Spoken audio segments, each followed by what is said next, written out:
Nigerian Postal Service is coordinating the project collaboration with the local government of Nigeria. State governments have been directed to sensitization immediately. The National Agency for Food and Drug Administration and Control has issued a public health alert over the circulation of counterfeit Kiss brand condoms in major markets nationwide. NAFDAC says the fake products were reported by the authorized distributor, DKT International, and have been spotted in Onitsha, Idumota, Lagos Trade Fair Market, as well as Abuja, Kano, Uyo, Gombe, and Enugu.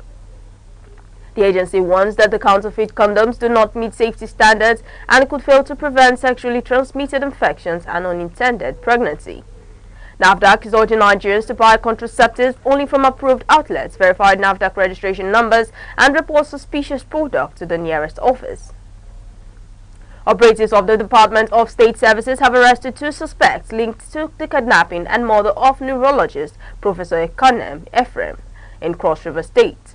The suspect, Patrick Etienne Etim, age 23, and Basi Antiha, aged 40, were arrested on December 27 at a medical facility where they allegedly planning another abduction.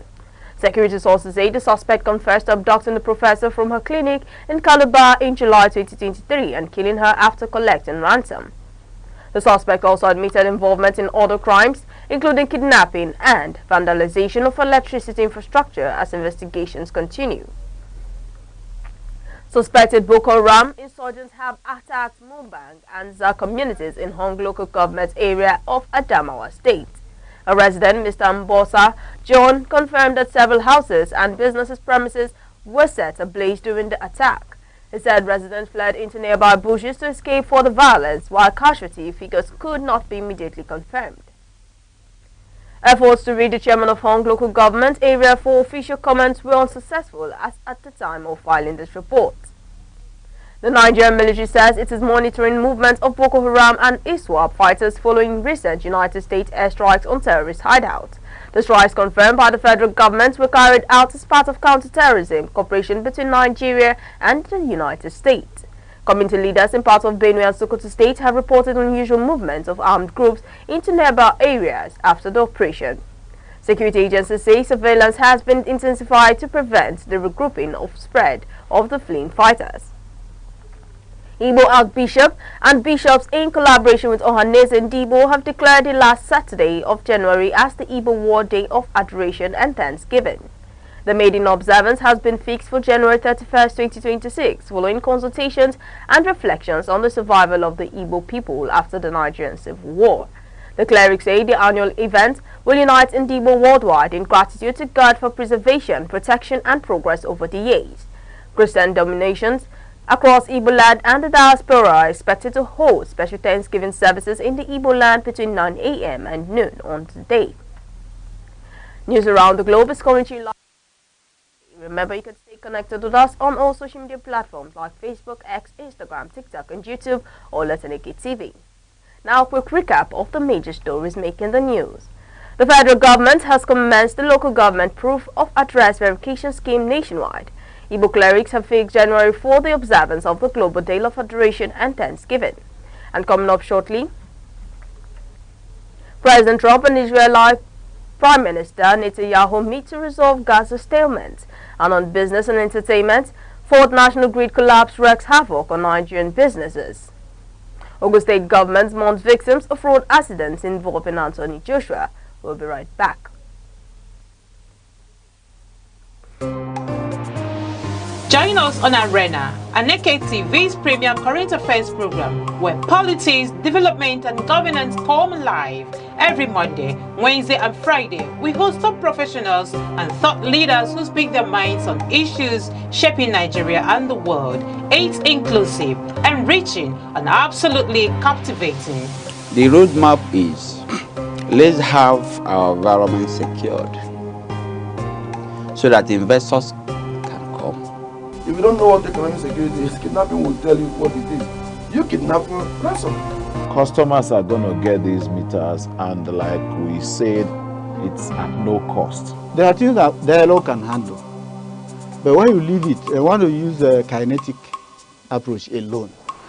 You cannot. For discussions that promise insight and deliver truth, stay tuned, stay informed, and keep watching Arena. only on Aneke TV. Welcome back. Still on the news, President Volodymyr Zelensky has denied Russian claims that Ukraine launched a large-scale drone attack on a residence linked to President Vladimir Putin. Russia alleged that 91 long-range drones were intercepted over the Novgorod region, describing the incident as an act of terrorism. Zelensky dismissed the claim as a fabrication aimed at undermining ongoing peace negotiations and justifying further military actions against Ukrainian civilians. The Ukrainian leader said there was no evidence to support Moscow's allegations. The incident comes amid renewed diplomatic efforts, including recent talks between Zelensky and the U.S. President Donald Trump. While Russia has threatened to revise its negotiation stance, international partners are urging restraint to preserve frightened peace efforts. U.S. President Donald Trump has met with Israeli Prime Minister Benjamin Netanyahu in Florida to discuss the Gaza ceasefire and wider Middle East tensions. The meeting focused on plans for a possible second phase of the ceasefire and post-war governance in Gaza. Talks were held amid worsening humanitarian conditions in Gaza, where winter storms and ongoing violence have claimed several lives despite a ceasefire. The United Nations continue to raise concerns over restricted access to aid. The leaders also discussed rising tensions with Iran, with reports that Israel is seeking U.S. backing for further action against Tehran. Observers say the outcome of the talks could shape regional stability in this coming month. The United States has announced a $2 billion humanitarian support package targeting vulnerable population in 17 countries. The pledge was made in Geneva as part of a new accountability-driven aid framework with the United Nations. The funding will prioritize emergency food and medical assistance in countries including Nigeria, Sudan, Ukraine, and the Democratic Republic of Congo. U.S. officials say the approach focuses on life-saving impacts rather than broad development projects. UN humanitarian officials welcome the support, noting that global aid needs to remain at record levels despite declining donor contributions. The funds are expected to support millions facing hunger and disease. The United States has conducted a strike on a dock area reportedly used to load boats with drugs, President Donald Trump announced. He described the attack as a major explosion but did not provide further details or disclose the location of the dock. The Venezuelan government has yet to comment on the incident. According to CNN and the New York Times, citing sources close to the matter, the explosion was carried out by a CIA drone strike. If confirmed, this would mark the first known U.S. operation on Venezuela territory. Since September, the U.S. has targeted more than 20 drug smuggling vessels in the Pacific and Caribbean, killing at least 100 people as part of its campaign against illegal drug trafficking. Moving over to business news, Nigeria will commence operations of the Office of the Tax Ombudsman on January 1st, 2026. As part of efforts to strengthen fiscal accountability, the office is headed by its pioneer Chief Executive Officer, Dr. John. The Ombudsman will handle complaints relating to taxation, customs and excise duties, with powers to represent aggrieved taxpayers in court at no cost. Officials say public sensitization will accompany the rollout to ensure Nigerians understand their rights and obligations under the new framework. Abia State Governor Alex Oti has assented to the state's 2026 appropriation bill of 1.16 trillion naira, and the bill was passed by the State House of Assembly. Governor Oti pledged prudent implementation of the budget, stressing fiscal discipline and accountability. He said any future adjustment would be returned to the legislature for approval. The Speaker of the House, Emmanuel Imurua, described the budget as a foundation for accelerated development, pledging legislative support for its full execution. Governor Chukwuma Soludo has signed Anambra State's 2026 appropriation bill into law, raising the budget size to 766 billion naira. The budget prioritizes capital expenditure at 79%. The government said the budget reflects its administration commitment to infrastructure development and economic growth. Recurrent spending accounts for 21% of the total outlay. Soludo also signed 3 other bills into law covering healthcare, training, tax clearance, certification, and correctional services. Nigeria experienced 4 national grid collapses yesterday, leading to widespread power outage. The collapse occurred around 2:02 p.m., according to electricity distribution officials. Power supply was gradually restored later in the night, with generation rising to nearly 3,000 megawatts by 10:17 p.m. Distribution companies across the country began receiving allocations. The incidents caused significant disruptions to businesses and households, renewing concerns over grid stability. Nigeria recorded a balance of payment surplus of $4.6 billion in the third quarter of 2025. This marks a reversal from the deficit recorded in the previous quarter.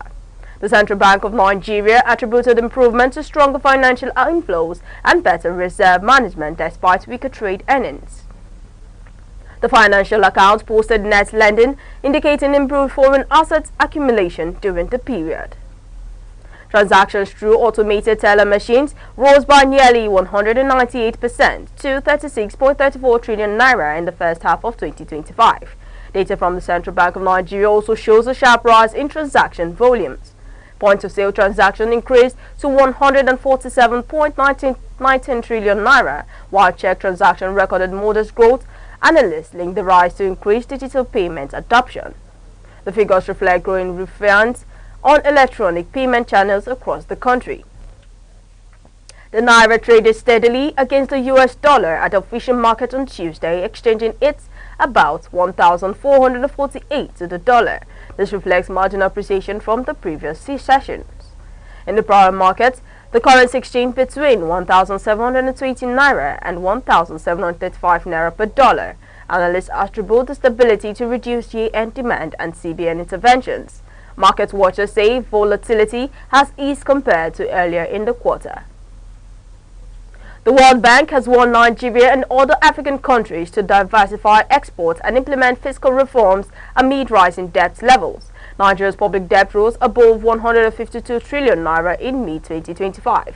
While the country recently raised funds through Eurobonds, the bank cautioned that high interest costs could crowd out social spending. The lender urged structural reforms to ensure long-term economic stability. The Ogun State government has expressed condolences over a fatal road accident involving boxer Anthony Joshua on the Lagos-Ibadan Expressway. The accident claimed 2 lives. Officials confirmed that Joshua and other occupants were rescued and taken to hospital while the deceased were deposited at a morgue in Sagamo. The state urged motorists to observe traffic regulations, especially during the festive period. President Bola Tinubu has spoken with boxer Anthony Joshua following his involvement in a road accident in Ogun State. The president assured him of adequate medical care. In a statement, Tinubu expressed sympathy over the loss of lives and praised Joshua's contribution to national pride. The president wished him a speedy recovery. Comedian Ayo Mekun has blamed leadership failure and poor infrastructure for the fatal accident involving Anthony Joshua. He made the remarks on social media. AY described the incident as a reflection of the state of road safety in Nigeria. He lamented the loss of lives in the crash. His comments have sparked renewed debate on road safety reforms. The deputy head of mission of the British High Commission, Simon Field, has visited Anthony Joshua in hospital. The visit followed the fatal road accident in Ogun State. British officials also met with governors Dapo Abiodun and Babajide Sanwo-Olu to discuss the incident. The High Commission says it remains in contact with affected families and Nigerian authorities. Host Morocco defeated Zambia 3-0 in a Group A of the 2025 African Cup of Nations, while Comoros and Mali played out a goalless draw. In Group B, Angola held Egypt to a 0-0 draw, while South Africa edged Zimbabwe 3-2. More matches are scheduled for Tuesday. Nigeria will face Uganda in the final Group C match as the group stage continues across host venues. And finally, before we go on news around the globe, here's a recap of our top stories. The federal government has launched a local government proof of address verification scheme to standardize residency documentation nationwide. Igbo clerics have fixed January for the Global Day of Adoration and Thanksgiving, with observance expected to hold annually. On the foreign scene, United States President Donald Trump has met with Israeli Prime Minister Benjamin Netanyahu in renewed efforts to resolve the Gaza crisis. And in business sector, the national power grid has collapsed for the 4th time, disrupting electricity supply and affecting businesses across the country. And in human interest news, the Ogun State government is mourning victims of a road accident involving British heavyweight boxer Anthony Joshua. And that's news around the globe on Aneke TV. For more news and live updates, follow us across all social media platforms like Facebook, X, Instagram, TikTok, and YouTube, all at Aneke TV. I am Deborah Wakaba. Thank you for watching.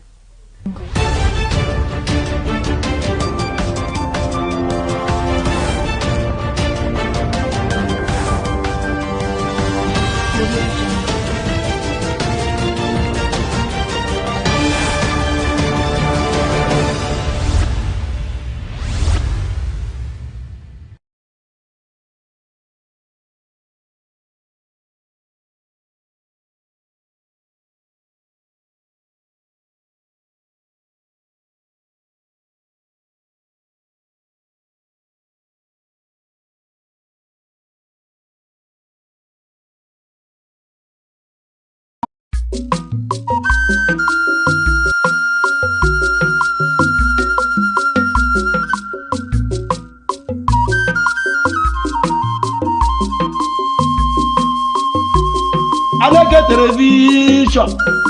How I get one of the Quago and I am what you go How Mbo Wabian here, Bube, Mbo, what I want here, Bube, Aneke television on the mellow way, Mela Madia, in our uncle, in America, Putanwa, in our Hozu, in our Uncle, the one Aneke television, the Arcades, your man, the one Aneke television, you do man, help the mellow way, Mela Madia, who me, Bodia, Nanka, Bunkai, you might have a girl, if you won't have to come over soon. You better have you what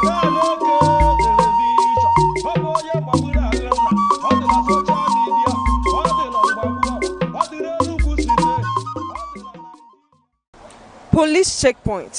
We're on the streets of Enugu to hear how Nigerians are affected by the police checkpoints. Do they feel safe or harassed? I think that the potential to be harassed exceeds the potential to be safe. The occurrences that we witness on the road, right, especially for let's say the commercial transporters, right, the potential for them to be harassed is more significant than for them to be safe. Sometimes you would even be tempted to assume that the multiplicity of checkpoints, right, defeats even the purpose, because in some places they even become causes of traffic and hold up. So you ask yourself, what is the essence of these checkpoints there? Recently we have noticed a trend that even in inner roads, inner streets, you see police checkpoints there. You ask yourself, what is actually happening? Except if there are security concerns that we don't know about, some of these checkpoints are completely unnecessary. Police checkpoints, once you drive, they will search you, you move. But in this particular area, this our area, this southeast, if you look around, checkpoint here and there, you see traffic jam. And this time around, this is festive period. Yes, we need to have police checkpoints.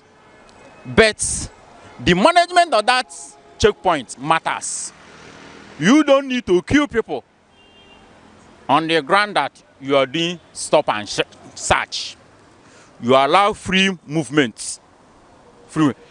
Except where you reasonable, emphasis reasonable, suspect a particular vehicle. You can clear that vehicle and search where other vehicle will continue to move. So ordinary ought to be a safe way for us. We don't see the value of police checkpoint these days. We know that police checkpoints, they are there to make money. They are there to collect 20 naira, or 200 naira, or 100 naira. Once you give them 100 naira or 200, they are not interested in searching you. They are only intimidating people. I've seen them in many occasions. They ask you silly questions. They ask you to open your phone as if it is their work. I don't see what they are doing on the way. And if they are doing, if police checkpoint is actually doing something, many things are happening on our ways. We don't see them. So I don't see the value of police checkpoint to me. Ordinarily, it's supposed to be a nice thing, but that is not what they are doing. They're extorting people. From my experience, because I'm on the road every day and I see it. So I feel harassed and embarrassed by the attitude and their way of doing their work. It makes me feel safe to an extent. As a lawyer, they have not really ever accosted me or harassed me in any way. But then to other passers-by or other people during the road, I think most times they do harass. But then I feel generally they are fulfilling their duties, you get. So I think they are doing their work reliably well. It makes people feel harassed. And again, this morning they stopped one guy, searching him from head to toe. It feels embarrassed. And maybe people walking around might feel Onyabuko a bandit or Onyabuko Onyori. It's very, very unsafe. So they should minimize what they are doing. People don't carry what they want to carry. Those people carrying those things are walking freely. And those ones that are very, very safe, they are the ones that are embarrassing on the way. So they should just kindly minimize it. I don't think it's necessary. In the streets, I don't think it's necessary, because I know most streets, they do have their own, this neighborhood watch, right? So I mean, they should be better deployed where they are needed, not in the streets, especially highways, I think, especially this season, so that motorists can feel safe and all. In terms of police checkpoints, if you don't have any cockroach in your cupboard, you don't have nothing to fear. So, getting to a police checkpoint, I feel free because they are there to discharge their duty, and I'm on my way going to where I'm going. So, I don't think that I can be afraid of them or panic when getting to police station checkpoints. So, I'm not scared because I know that I'm for a legit business. Police is working today, honestly. Yes. Police is working here in Eastern Zone. Though we know we have hoodlums. Hoodlums are quite different from police. They can stay at a police checking point and start robbing people or harassing people. Then you thought police are the people doing that. This is the reality on our streets. Like, share, and follow for more real voices. I am Sharon Uchi, Aneke TV. Love versus money in Nigeria. What do people think? Is love really enough, or does money always play a role in relationship in Nigeria? We went out to find out.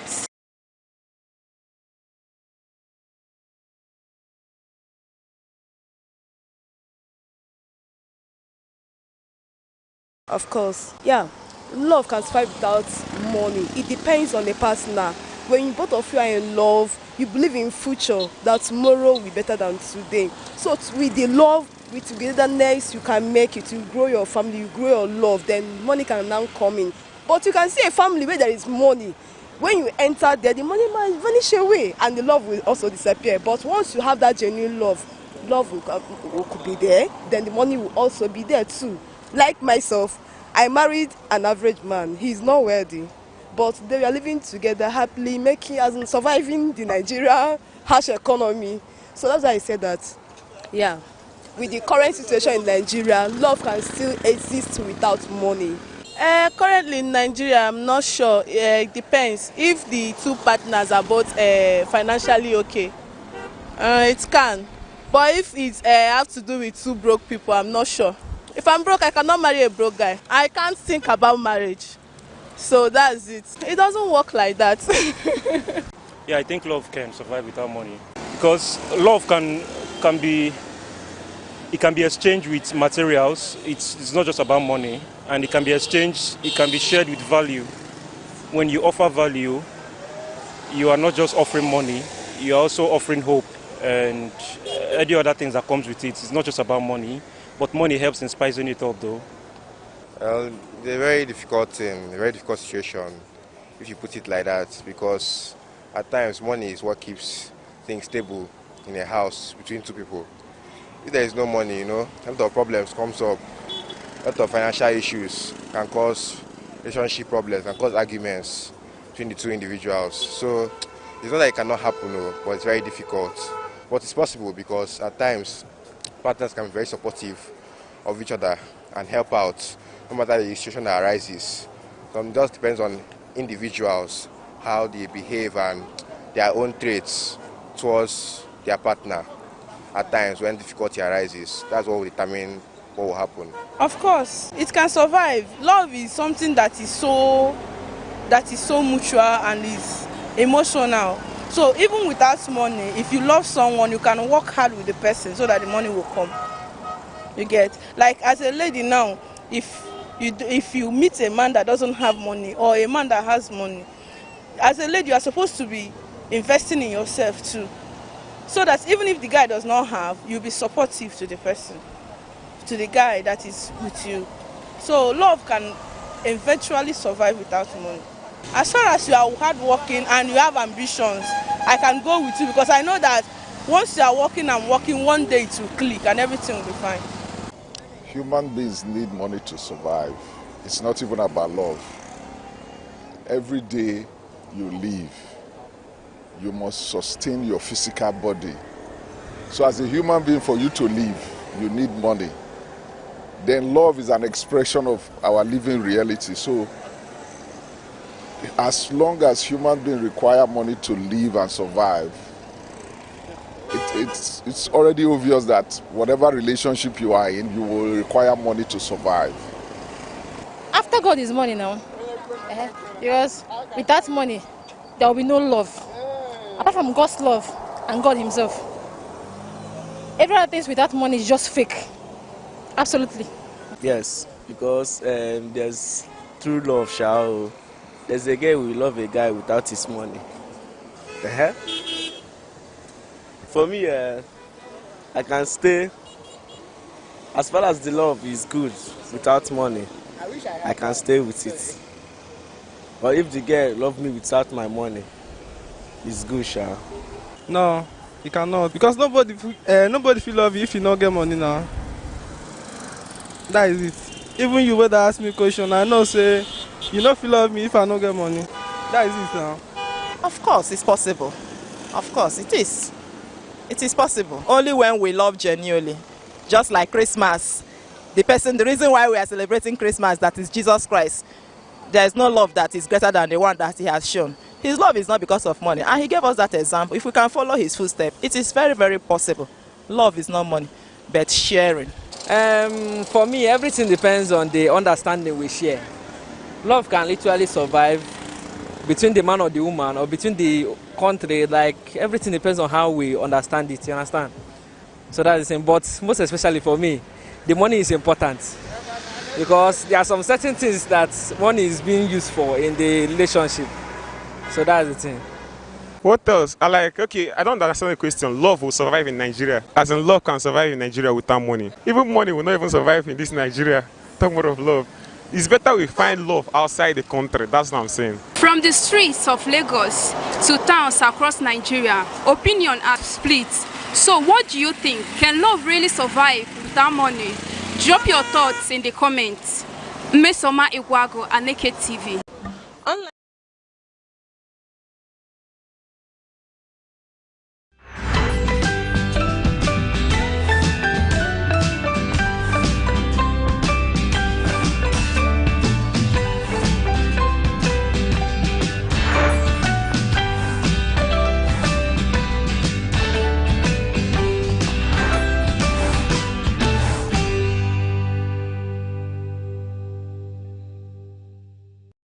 Good morning, Nigeria. Good morning, 040, and a beautiful morning to everyone watching. You're tuned into Sunrise on Aneke TV, where every sunrise speaking with delightfulness, pleasure, and joy. I'm bringing you today's share this morning. I am Deborah Wakaba, coming to you live from our studio here in Vibrant Enugu. And Deborah, you're looking sweet this morning, as always. All right. And good morning to you, our global audience. I'm Uche Osai. Wherever you are, at home, in your office, or even making breakfast, thank you for letting us into your space this beautiful morning. We're here to refresh, inform, and motivate. Yes, and today is Tuesday, 30th December, and also December is coming to an end. And also today we've got you a full package of Sunrise today, where we've got your latest story, what's trending, and that special Sunrise back to help us on our day. So, relax, grab that cup of coffee or tea, enjoy the ride, because the sunrise is here. Yes, and on today's Sunrise, we'll be starting off with our quote of the day, with words that are thoughtful, words that are inspired, and words that offer insight to what we do to help us stay focused, stay well-driven, and also be motivated. Then, it's straight into the day's top headlines. All the key information you need to remain informed will be shared, hot and tasty. Yes. And right after that, we'll be giving our weather report for today, covering cities across the southeast and beyond, so that you know what to expect before you step out, or if you stepped out already, it is to keep you throughout the rest of our day. And later, we'll wrap things up with fun global holidays. What's smiling about? All right, now let's move over to our morning show inspiration segment, now which is our quote of the day. Today's quote is coming from Benjamin Franklin. And in this quote, he says, "Be at war with your vices, at peace with your neighbors, and let every new year find you a better man." I'm going to take that quote again, coming from Benjamin Franklin, that says, "Be at war with your vices, at peace with your neighbors, and let every new year find you a better man." Now, this quote is an advice about self-improvement. What it's just generally saying is that we should be at war with our bad habits, whatever you feel that it's bad, is a bad habit, that we should be at war with it. But instead, we should work on improving ourselves. Like in what is good, we should work on those things that are good, that would improve our lives, generally ourselves. And then we should stop every bad habit. That's why when he says be at war with your bad habits, that's what this quote is talking about. Mr. Uche, I would like to also know your thoughts on this quote. All right. For me, it's quite correlating that we are towards the end of the year where people begin to make resolutions. You know, this is where people begin to take stock, account of how the year has been and what they want to improve on, what they want to change going into the new year. And Debbie, I commend you for bringing this quote at this time, and it's very timely that we are talking about what Benjamin Franklin, did say. And in this quote, he is saying that be at war with your vices. That's first part. Yeah. Now, what are your vices? Remember, at this tail end of the year, people are beginning to take stock. What is it about you that didn't all go well, that didn't usher you into progress? It's time to take account and you go to war. Do you understand? Yeah. He didn't say battle. When they say war, all your B2B bombers, all your tomahawks, you should unleash everything in your arsenal and see that you improve. And when we talk about these vices, it could be your man-to-man, your human relationship approach. Perhaps in the previous year you were so lazy that you didn't engage in anything new. You were not enterprising at all. The year met you at a particular corner and you remained at that stage. There was no room for improvement. You didn't take any no lectures, no classes. You didn't go on any conferences to improve yourself. You were just at that very spot that 2025 met you. So this morning, Benjamin Franklin is telling you to go to war.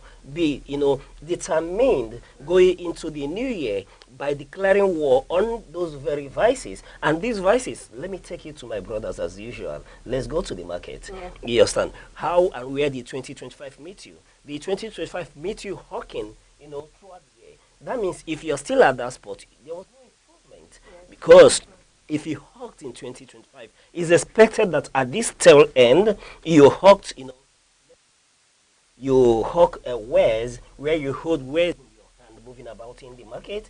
It's expected at this tail end of the year, perhaps you should have moved to a wheelbarrow, and beyond the wheelbarrow, get a batcher.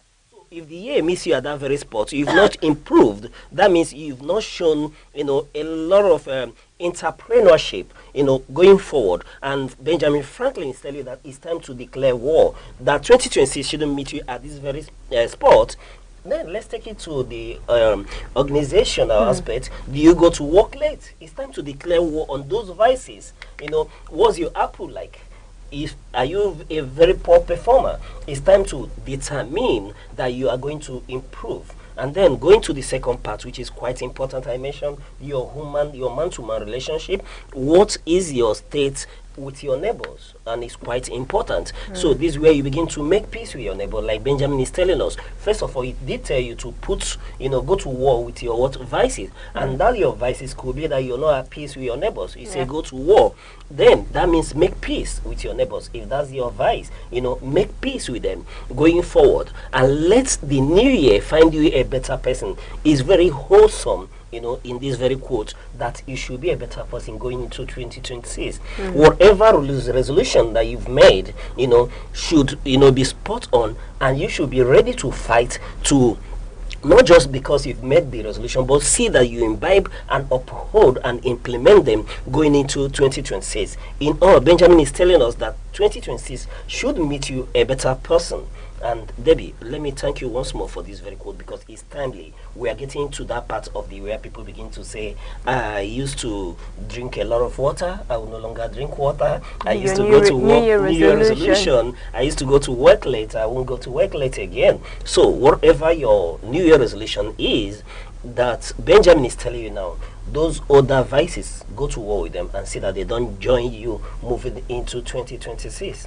So Alright, that's thank it. you very much for that. Well, this quote coming from Benjamin Franklin that is saying, "Be at war with your vices, at peace with your neighbors, and let every new year find you a better man." So simply when he's saying be at war with your vices, like what Mr. Oche says, is that we should let go of our bad habits or our weaknesses, like things like laziness, anger, dishonesty, excesses, or procrastination, and also being at peace with your neighbors. You should avoid everything that brings you conflict. Avoid every issues, little thing you get angry, every anger issues you have, just avoid it and being at peace with somebody. So you should be honest, and also that when you find out that your life will become should I say less dramatic, but instead yes less complicated. Thank you very much for that. And then also when he says let every year find you a better man, he's also saying that we should let each year grow, let us each year show us progress,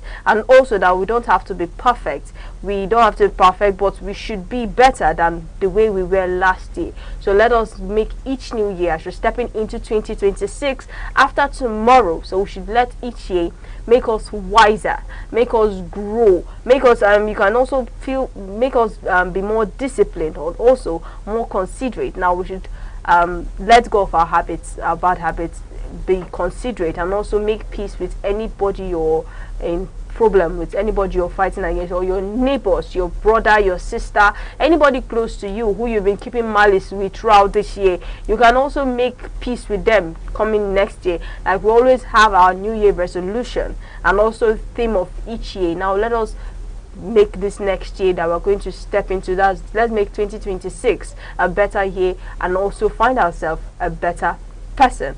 And also while we're also doing that, let us remember that each new sunrise is an opportunity for us to grow. It's a platform where we learn something new or try something different and simply be more present in whatever we do. And let us know what this quote means to you. You can drop your thoughts on our social media platform handles across social media, across Instagram, TikTok, YouTube, X, all at Aneke TV, or call our phone number 070-304-37110. And up next is our weather report. Yes, we'll take a look at the weather reports across major cities in the southeast today to help you enjoy the Yuletide, celebrate more, and enjoy the weather as well. Yes, I'll be starting off with Oka. Good morning, Oka. Today it kicks off with cloudy skies early on, but don't let that fool you. We're warming up fast. Expect sunny spells by late morning and afternoon heat peaking around the low 30 degrees Celsius with plenty of sunshine to brighten your day. Perfect for those errands or beach day vibes. Good morning, Enugu. Welcome to the coast city.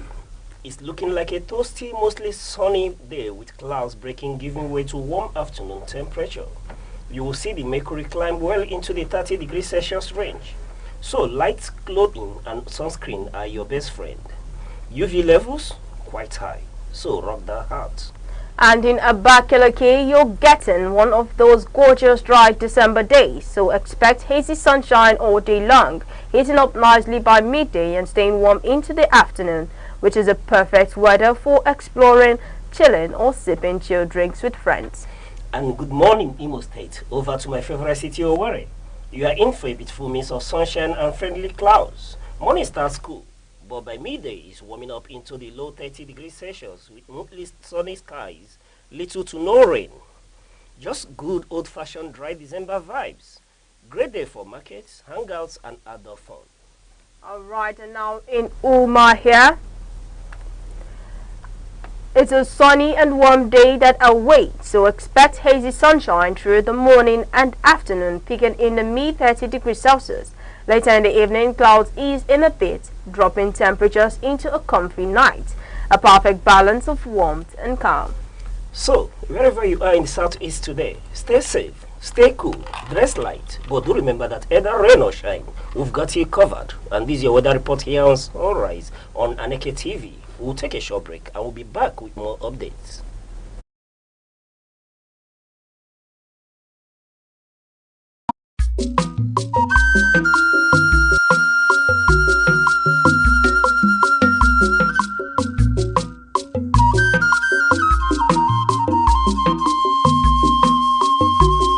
Aneke television Heu agịrịgbo m dị egwu nkwa azụghị n'ahịa mgboju ogwugwu kakwa ogwugwu mma.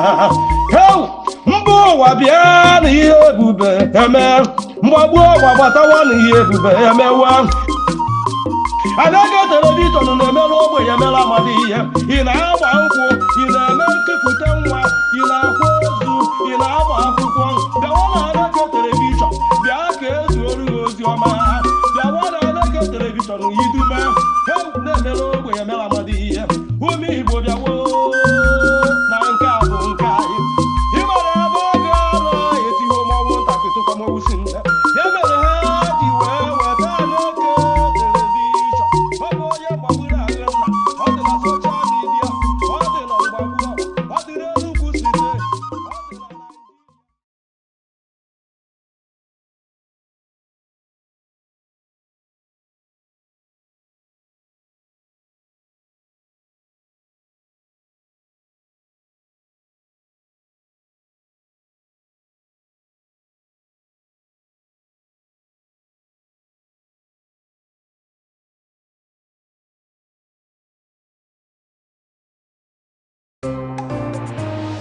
Join us on Arena, Aneke TV's premium current affairs program, where politics, development, and governance come alive.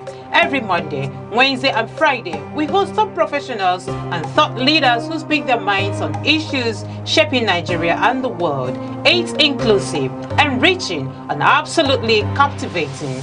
The roadmap is let's have our environment secured so that investors can come. If you don't know what economic security is, kidnapping will tell you what it is. You kidnapping ransom. Customers are going to get these meters, and like we said, it's at no cost. There are things that dialogue can handle. But when you leave it, you want to use a kinetic approach alone. You cannot. For discussions that promise insight and deliver truth, stay tuned, stay informed, and keep watching Arena, only on Aneke TV.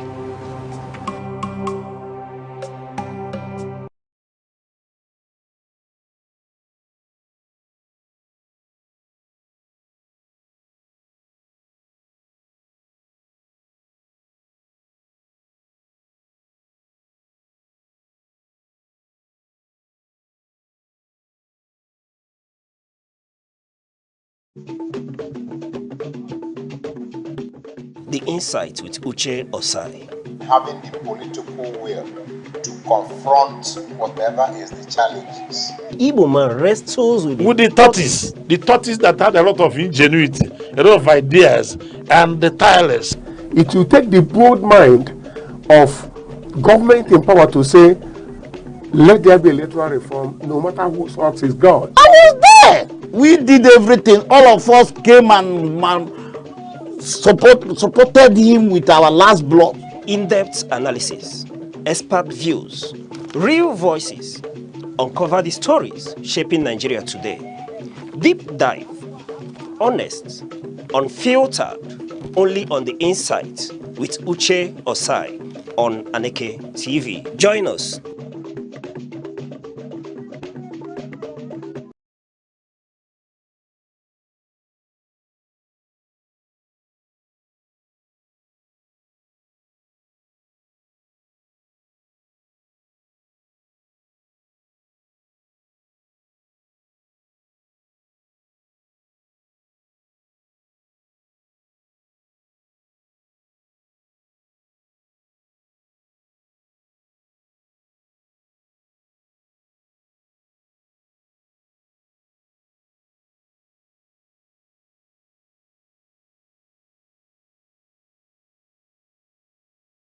Welcome back. You're still watching Sunrise on Aneke TV, and I'll be taking a look at today's newspaper headlines from The Nation, Punch, Vanguard, and This Day newspaper.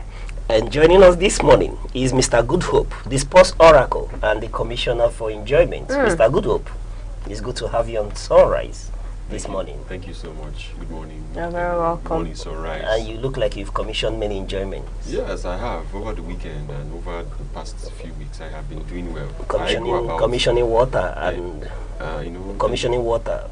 Commissioner for Food and not. This enjoyment has not gotten to my corner yet. You're not the only one. Please, can we just maintain some? We should maintain our steez and composure. Later, we'll talk about. We should not expose you on sunrise. Okay. All right. Let's move over to our newspaper today, starting from the Nation headlines that said, Makinde destabilizing PDP for selfish reasons, says Wike. And also now on the Punch headline says, US strikes, DHQ steps up watch on fleeing terrorists. And then in the Vanguard headline that says, PDP crisis, Wike attacks Makinde Fubara. And now on this day headline says, Wike Fubara not APC leader. He decide late, re-election not guaranteed. And also today we'll be taking a story on a boxing icon, Anthony Joshua, being stable after a fatal car crash. Now today's newspaper review, today's news will be starting with boxing icon Anthony Joshua being stable after fatal car crash. Now the news today is reporting that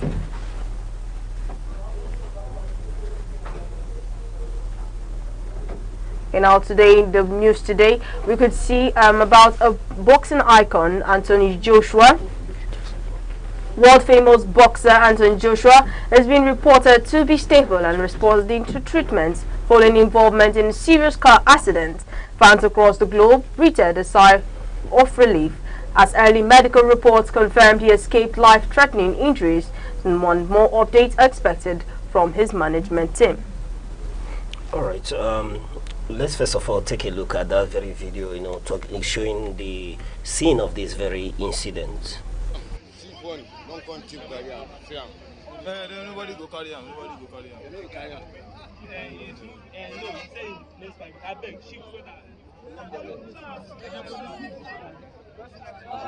this is live video. This is live video. Anthony Joshua. Anthony. Yes, very important. Anthony Joshua. Anthony Joshua.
All right. First of all, our sympathies goes to the boxing icon for this tragic event in which he lost 2 of his aides, and we were told he was rushed to the hospital where we were told he sustained minor head injuries. And while we sympathize and send our condolences to him for the loss of his 2 trusted aides who travel and move about with him, when you look further into the various videos that are coming from that very accident scene, you see that it was a very gory scene to behold.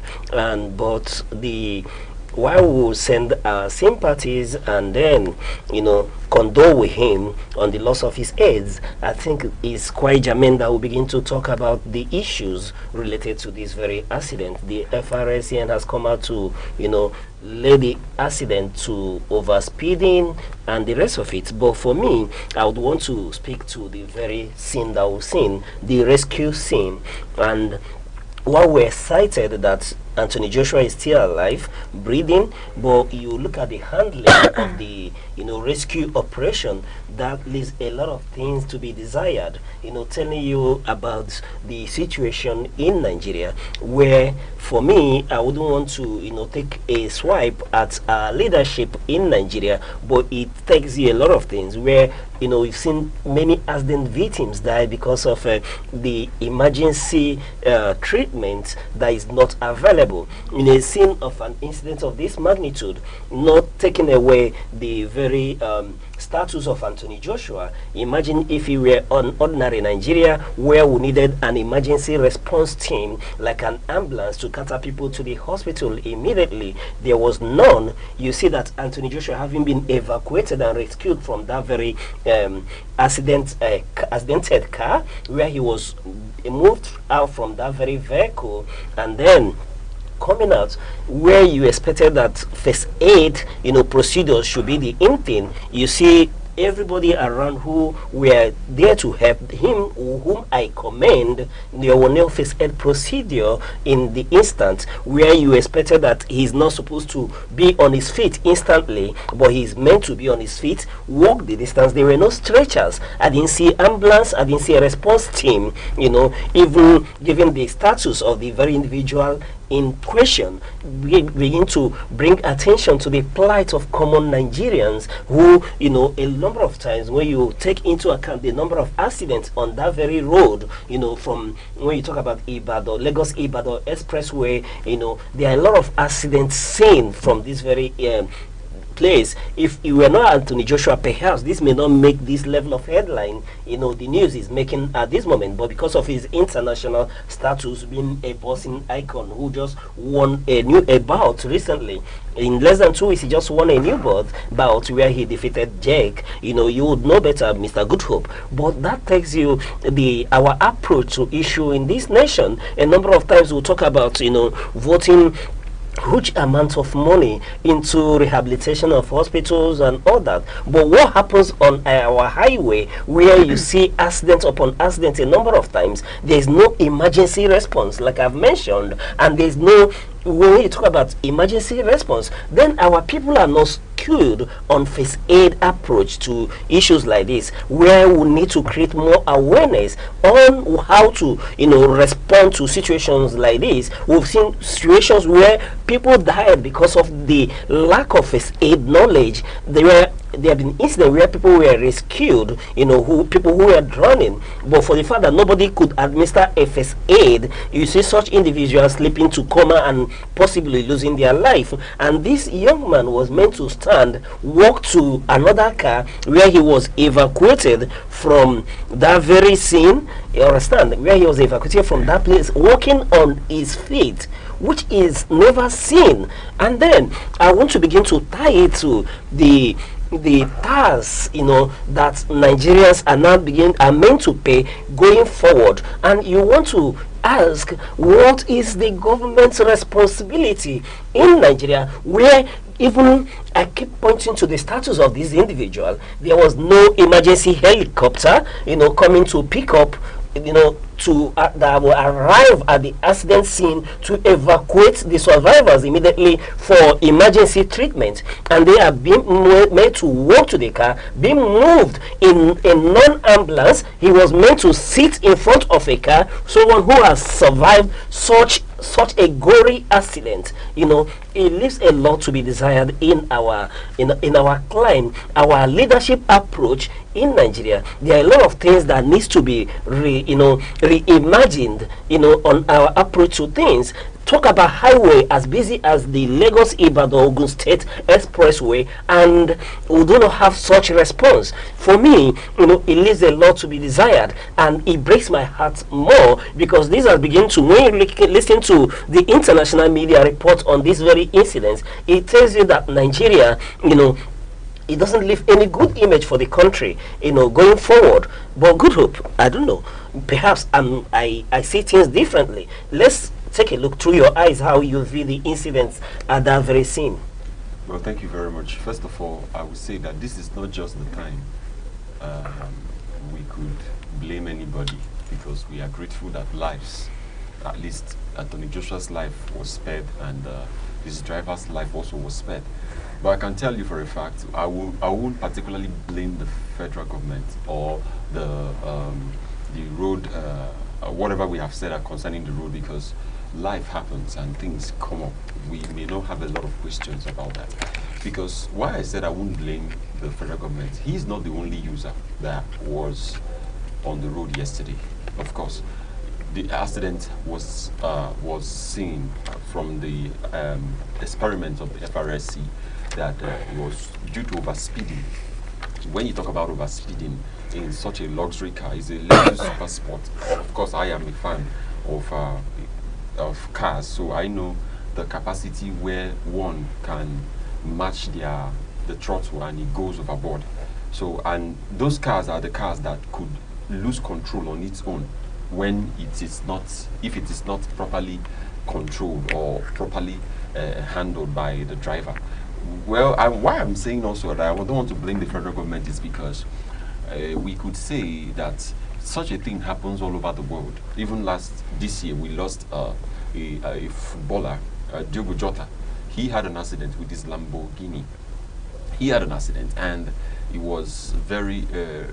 It was not just about being reckless as a driver. It was also about that time of his life happening. So I will tell you for a fact that Anthony Joshua, we should just thank God that he's alive and he is breathing. Well, now moving on to your observation about the emergency response team of even Nigerians not knowing how first aid should be administered. It is a thing of concern, especially in the system where we exist, because like you know already, the common man, like I said, would not have made the news headline if it was not someone like Anthony Joshua. If it was another thing, you hear of news of a lot of things happening on that highway. Things have happened days ago, weeks ago, and nobody heard it until it came to Anthony Joshua, who is a British and a Nigerian citizen at the same time. Now, why I'm saying this is because we need to sensitize. This is a call to clarion call to health practitioners and as a body in Nigeria, who the medical doctors and people who are in charge of our health. We should prioritize teaching, because not just that people have grown and they don't know it. You can know it. They should teach it they should put it into the curriculum of our education to teach first aid. When I was in school, of course, when I was in my primary school, we had such a course, a subject where we learned first aid. It was called first aid subject. And looking at what we saw there, how to administer, first of all, there was always, you must, one way to pass that course, that subject, you must always come to school with your first aid box. Then we are meant to, I don't know if you had such a thing, then we are meant to bring our first aid box to school. So we learned how to do certain things, how to apply, how to treat wounds, how to, fix broken bones and all that, how to just administer the basic things. Yeah. That alone tells you the decadence in the educational and health infrastructure that we have. Now, I want to make you understand something again. We are having a decadence in this education, in educating our people on health, on what to do. Because looking at the incidents and the people that were gathered, nobody was doing anything except the federal road safety corps that we are trying to help the situation. There was nothing like an emergency, like you pointed out. There was nothing like an ambulance. There was nothing like an helicopter. Such a person of that caliber, $130 million net worth, does not have. That's to tell you that we could be existing in a society that may not really care for our health, and it's not intentional. It's not just intentional. It is just an oversight, I would say, because when you talk about it being an oversight, I will tell you that these people are not looking at the whole place. It took a lot of things, a lot of time for him to even be moved to the hospital. And he, like you observed, like we saw in the video, he had to enter the front seat. Someone that should be on stretcher, someone that should be, lifted someone that should be I was helped. going to say something about it. Like, we could see him in that video where he was walking by himself. Now, what if he had fainted in that situation? Because that without even taking away the pain, if when you watch that video proper, you see the pain that he was crying in anguish when he was being evacuated from that vehicle. I think at a point he was stuck in there till rescue came his way. He couldn't come out. Imagine that car. And you understand? Exactly. Good Hope, why were these that we're talking about the issue, concerning, is not just because he's Anthony Joshua, but his status has helped to bring to limelight the inefficiency of our system. I quite agree with you when you talk about, this first aid, being inculcated into the curriculum. I agree with you, but we should go a step further, by making it a prerequisite to getting your driver's license in Nigeria, because that route is, and when you talk about accident, you see oncoming and onmoving vehicles. So if it becomes a prerequisite, you see that a larger number of people in the society would be able to know the first aid. So it should go beyond the curriculum in the classroom. But where I differ with you is, saying that we shouldn't lay the blame on the government. The blame at the end of the day, the buck stops on the leadership. For me, reason being that the common man, cannot implement some of the road policies that would see to it that you have immediate emergency and first responders to incidents like this. And I want to bring it to the issue of paying taxes in Nigeria. Why the average Nigerian, we're always told, doesn't want to pay tax? Because at the end of the day, you ask yourself, what is my government doing for me? Where in a situation where I am in their need, the government may not be able, you will not see a rescue effort to save your situation at this instant. If we've seen the same scenario where there are issues like this outside our climes, immediately you see emergency choppers, emergency ambulance choppers landing on the scene to evacuate victims, and in such clients people will be ready to pay their taxes. But in Nigeria, and why I call it take additional exception, is that since yesterday this incident has happened, a lot of influencers are continuing to link it to the Diego Jota effect or accident that we witnessed earlier in the year. For me, these are two separate situations. No, these are very two separate situations. Any attempt to link them that Jota was in an accident, I take an exception to that.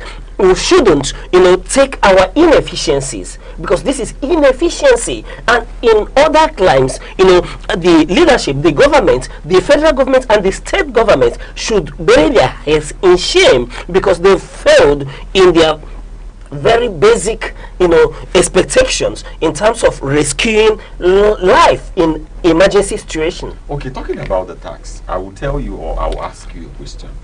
We are existing in a society where laws are being formulated and are being carried out by the executive. Laws are being implemented by the executive, and it's formulated, and all those things are happening. I will ask you something, and don't you think that Nigeria as a state is still, because of the tax issue, that Nigeria as a state, we are still trying to catch up with what is happening in other climes of the world? Now, talking about the tax, like you mentioned, you would not say that you really gave a good point, because, of course, we can blame the federal government or the state government or whoever that is in charge. But I want to point out one thing, that the tax itself that we're talking about is, we will not say that it will not be used for something or something important. We would only say that we want this tax as federal government, as a system, as a society that exists in politics, that we want this tax to be used to implement such things.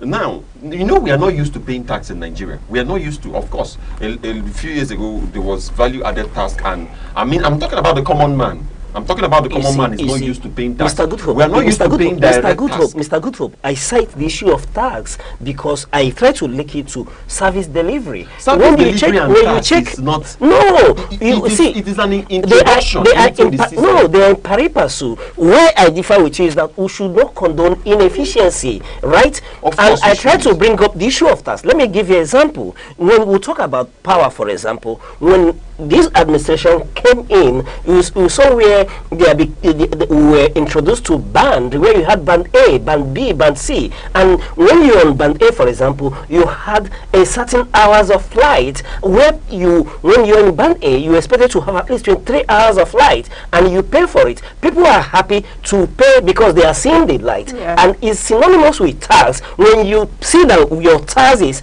are commensurate with the service the government delivers. And I want to bring it to Enugu State, for example, where you see the issue of ex-warmer, for instance, where they go about cleaning the city. People are happy to pay their ex-warmer bills because they see what the government is doing in that regard. That is same. That's the same. That's the same. That's the same. It's not just an introduction. No, you can't tell me it's just an introduction. What we are having is an improvement on what has been an introduction of new taxes in areas that we don't pay taxes. I quite agree with you that the average Nigerian do not love to pay taxes because they do not see the consummate service from the government. Let me tell you, if you have good road leading from the city to your village without bombs, without potholes, you will be willing.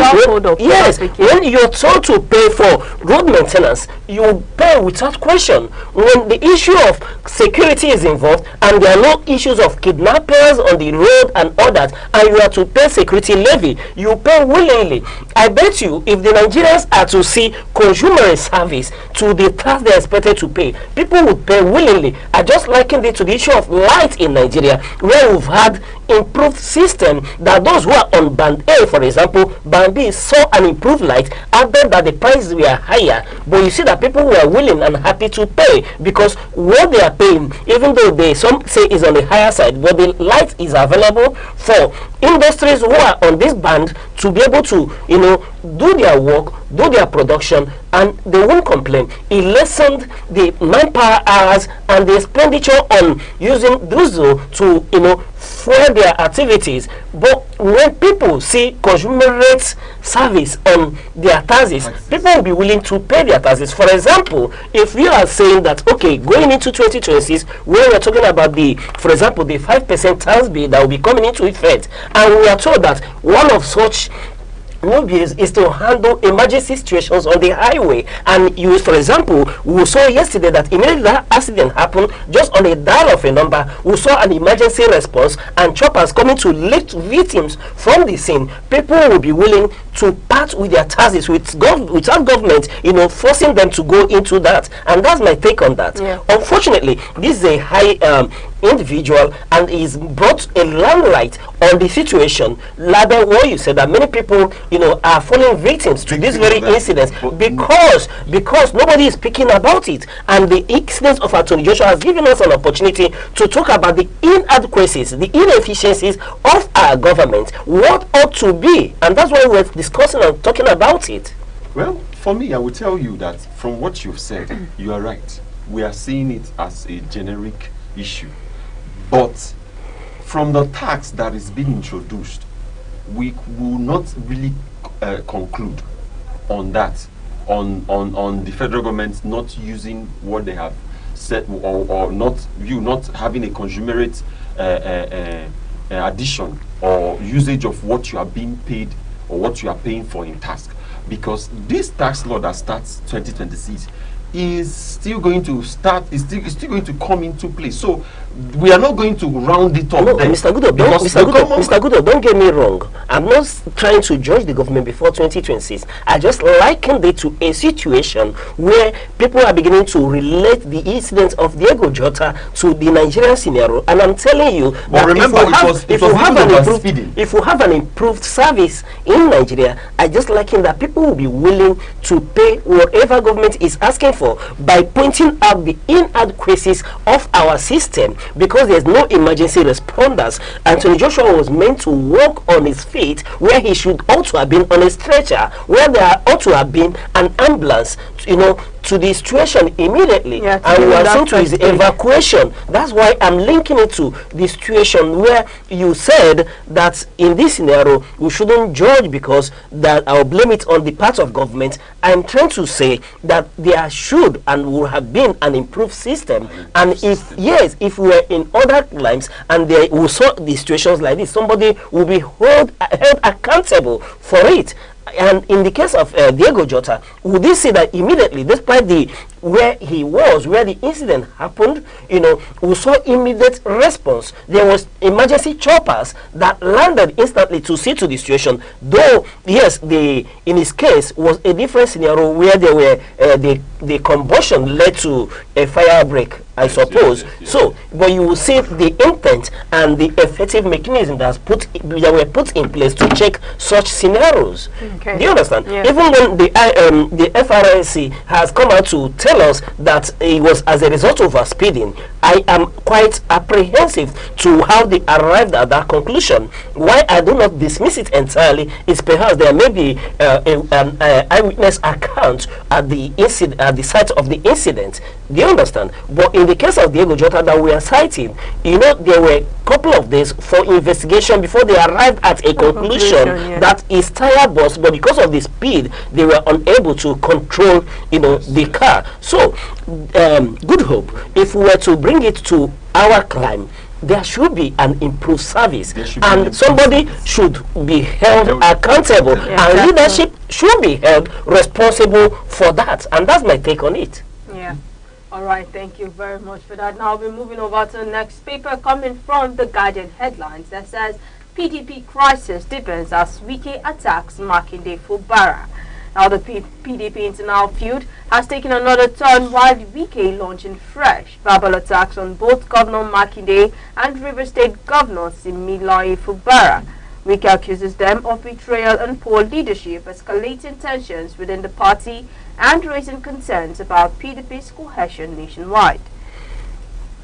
Okay, talking about this very issue, where let's get to the headline again. The Vanguard newspaper, Wike is still on the news one more time. He's always been hugging the headlines, and this time around is not far-fetched from the same crisis associated with Wike, talking about the PDP this time around with his political godson Fubara and Makinde, who was a member of the G5. If we are to go into the details, it's been in the news, the situation between Wike and Makinde, talking about who gets the stronghold of the PDP. Is as if Makinde, moving away from the G5, has moved on to take away the stronghold of Wike, the strongholds that Wike have on the PDP away from him. And people are beginning to ask, which party does Wike belong to, given the the convention that took place in Oyo, leading to the expulsion of the likes of Wike from the PDP. Since then, it's been an ongoing battle. And when Makinde was asked,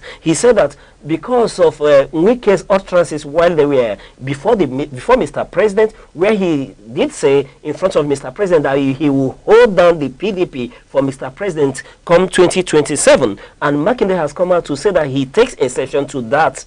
Why would Wike say that he's holding down the PDP for the president? And going forward, Makinde has taken a side and to see that PDP stands as against Wike holding it down for the president. However, from the camp of Wike, who had, as they called a press conference to lampoon Makinde, where he said that Makinde is disgruntled. He alleged that Makinde is disgruntled because Mr. President has refused, to appoint his nominee as a minister, and going forward to allege that Mr. President has done more for Makinde than he has for himself, who has held down the spot for the G5 governors to see to it that all the G5 members benefit from the administration of Mr. President. He went on to allege that Mr. President has given Makinde more benefits, more access than himself, given that he was given 50 billion naira, for the victims of the Bodija explosion in Ibadan,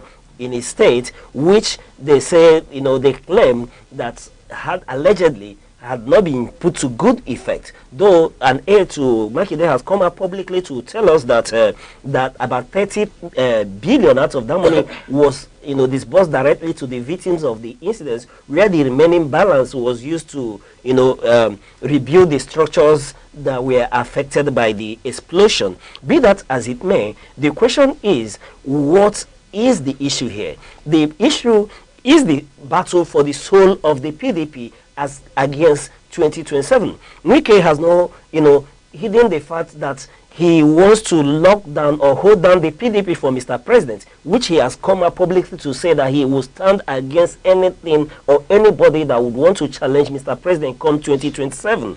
But more interesting is the Fubara angle to the whole scenario, where we've seen new songs being released, and since morning that song has been in my mouth, where we saw Fubara, being that I would say he learned very well from his political godfather. He has released his own song. Good, I don't know, maybe you help me. He say, Fubara, they tell you something.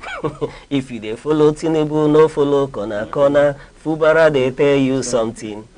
Just like Wike, in the nature of Wike, Fubara, they tell you something. So in that press conference, Wike came out to say that no, he's not following corner, that he has always been on point, that everybody knew where he stood with Mr. President. He's not following corner, but that Fubara has no political structure, that is defecting to APC was very late, being that he went even into the party unaccompanied, that before he defected to the APC, that about 22 local government chairmen and half of the state assembly had already defected to the APC before him, and that is expected that as the governor of the state, that he was supposed to move with a lot of persons into APC, but he went in as an orphan, positing that despite the fact that he has moved into an APC, is not a guarantee that Fubara will get the ticket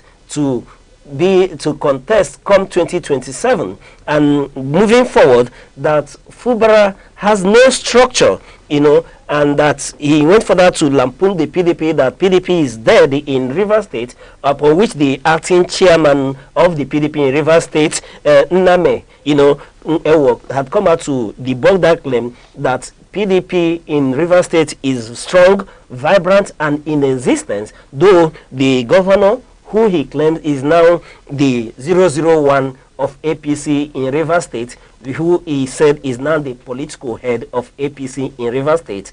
But in all this, that the battle here is for the soul of the PDP and who is in charge of Rivers State come 2027. And Wike, as it seems at the moment, seems to be a political orphan, being that he has no party at the moment. He is in the battle of his life for the soul of the PDP, and in APC, he's neither here nor there. When you look at this whole incident coming forward, it's as if the people that he has taught over time has learned very well and have come forward, to begin to show the master that they learned very well from him. Good Hope, I don't know what your take is on this, but that song, Fubara, they tell you something. The truth is that Fubara, they tell you something. And let me start with that song, because Wike had to, make it like, who are you singing to? You don't know if it's me you are singing to, then you don't know that it's not me you are singing to, because if I'm not following the, Wike said that he's not following the president corner. He's actually following the president up, and that he stands at the mandate, by the mandate of the president. So let me go back to Makinde, what happened in the story a bit, and then drive my point home. Makinde and Wike has been, after the PDP National Convention they had, it has been a tug of exchange of war. Well, first of all, Wike claimed that he came to he came to Port Harcourt, Rivers State, back to, thank the people for their support and solidarity so far, that it will not be nice if he did not do it at the end of the year. That's what he has. And he also gave some updates on what's going to happen in 2026, that political parties should, people who are aiming for positions in the political parties and in the government scenario should beef up their game. And it's going to be a year of contest since 2027 general election is coming up.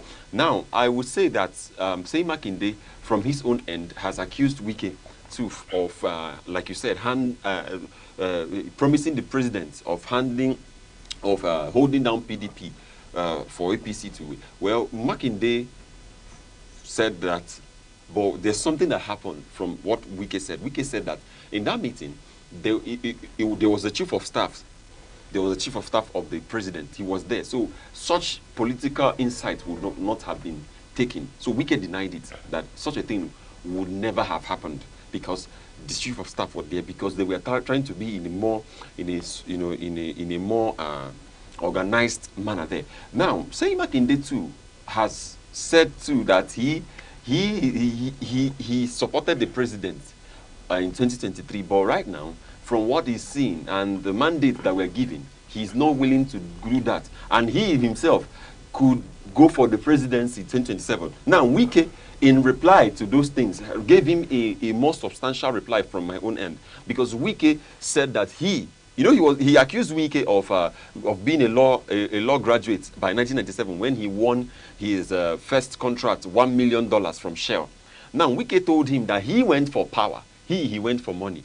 But at the end of the day, he who went for money came to he who has power. So who is winning, or who will win? And Makinde has attempted the political parties right from 2017, 2018, 2015, 2014, many years ago. But Wike did not give him, from what Wike said, Wike told him that the first time they came, for him to be installed, they told him no. For him to be given a mandate, they told him no. And they brought him in who was better then. Now, Wike, as a political whig, as a political chief wit he is, also said that he does not want to put hand in anything that concerns the presidency and other things. The only thing that he's doing is that he's focusing on where the president has focused. And being the minister of FCT, I will tell you that this is a toggle.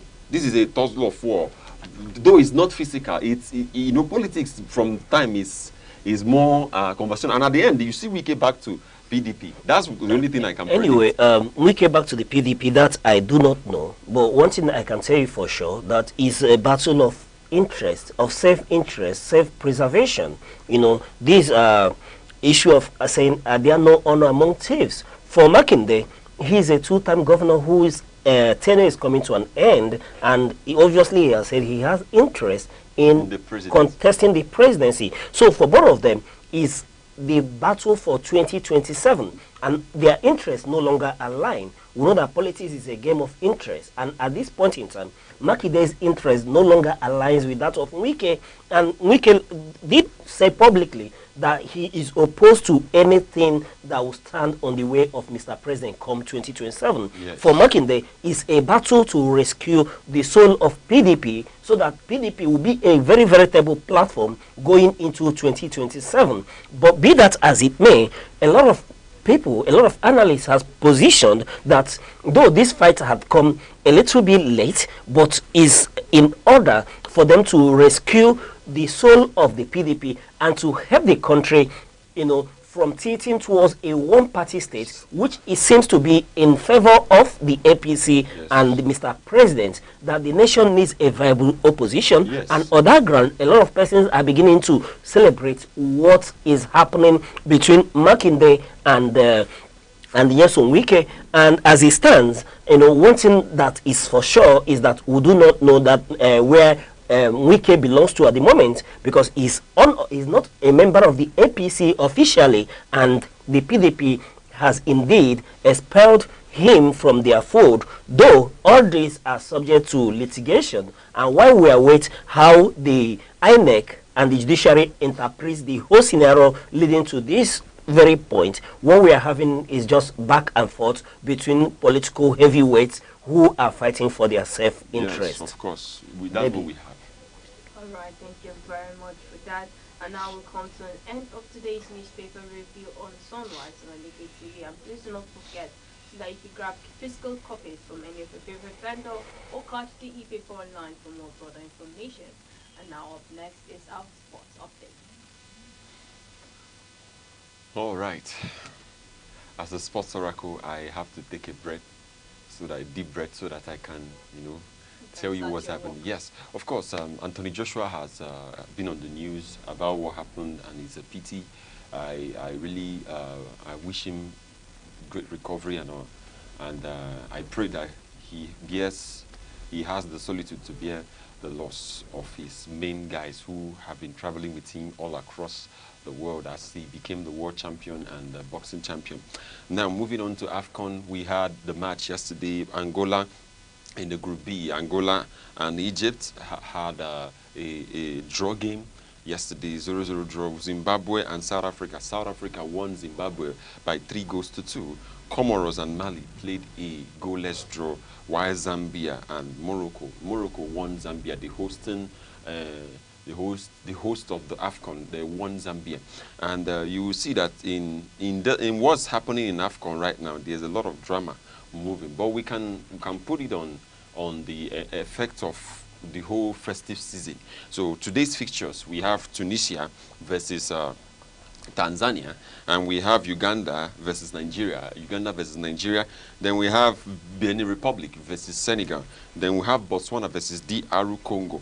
And the star match of this evening is Nigeria versus Uganda.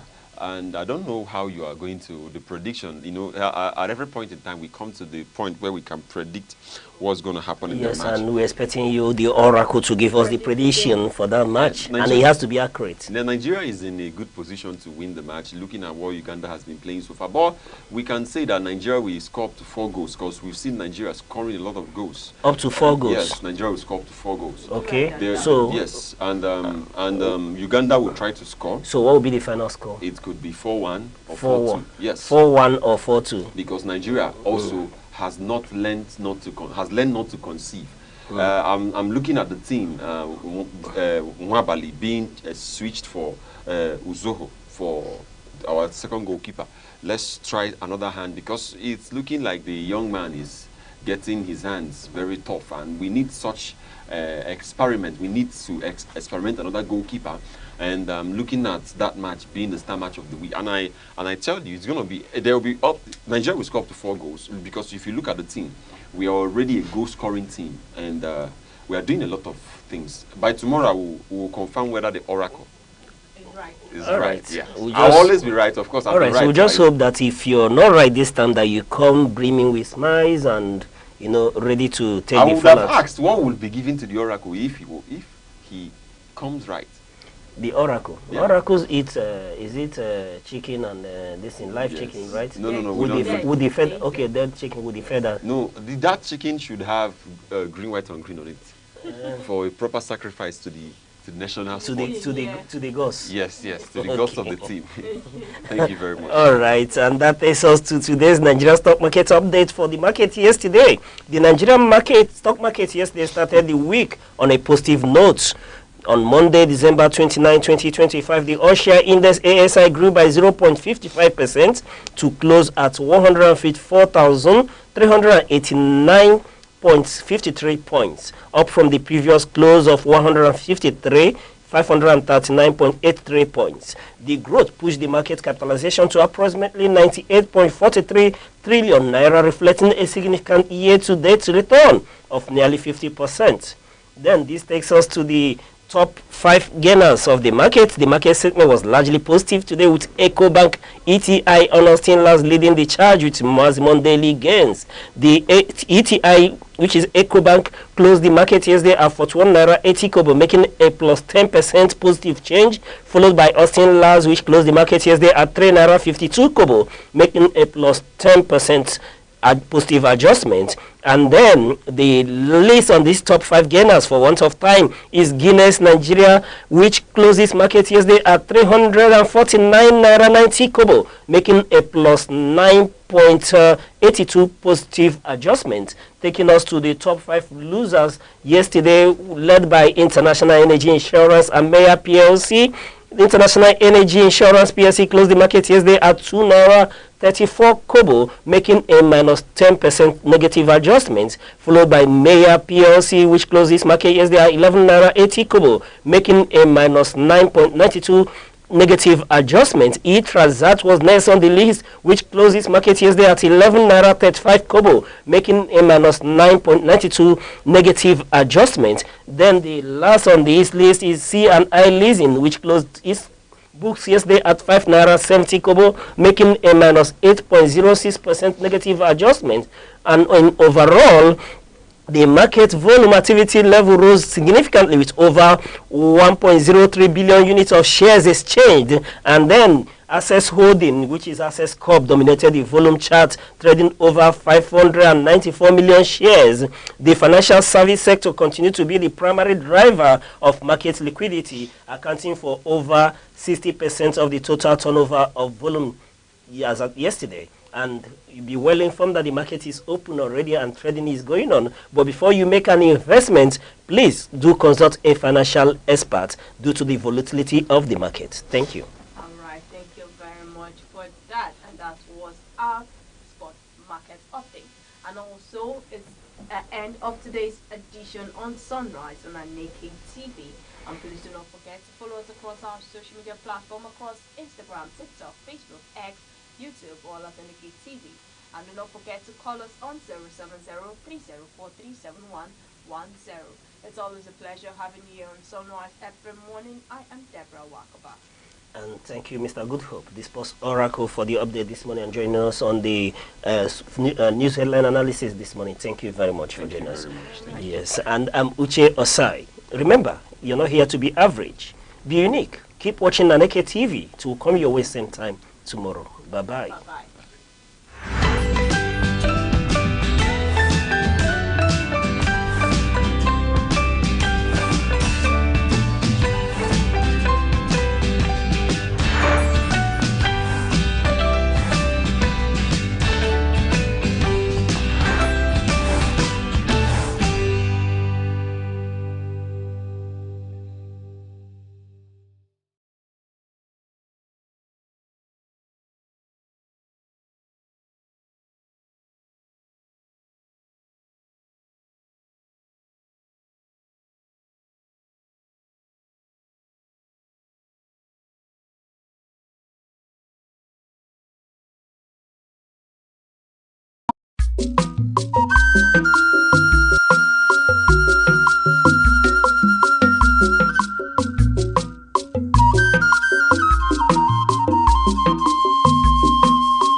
Aneke television.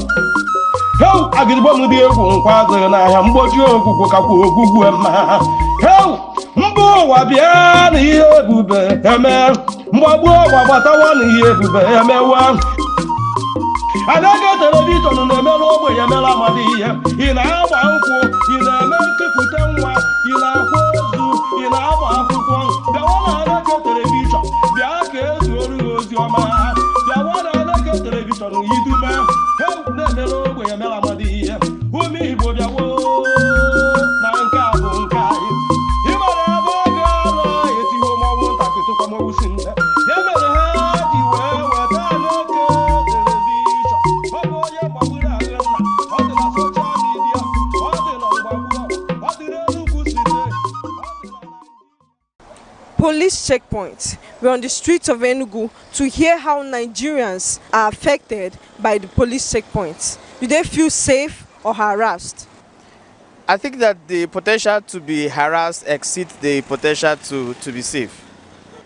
The occurrences that we witness on the road, right, especially for, let's say, the commercial transporters, right, the potential for them to be harassed is more significant than for them to be safe. Sometimes you would even be tempted to assume that the multiplicity of checkpoints, right, defeats even the purpose, because in some places they even become causes of traffic and hold up. So you ask yourself, what is the essence of these checkpoints there?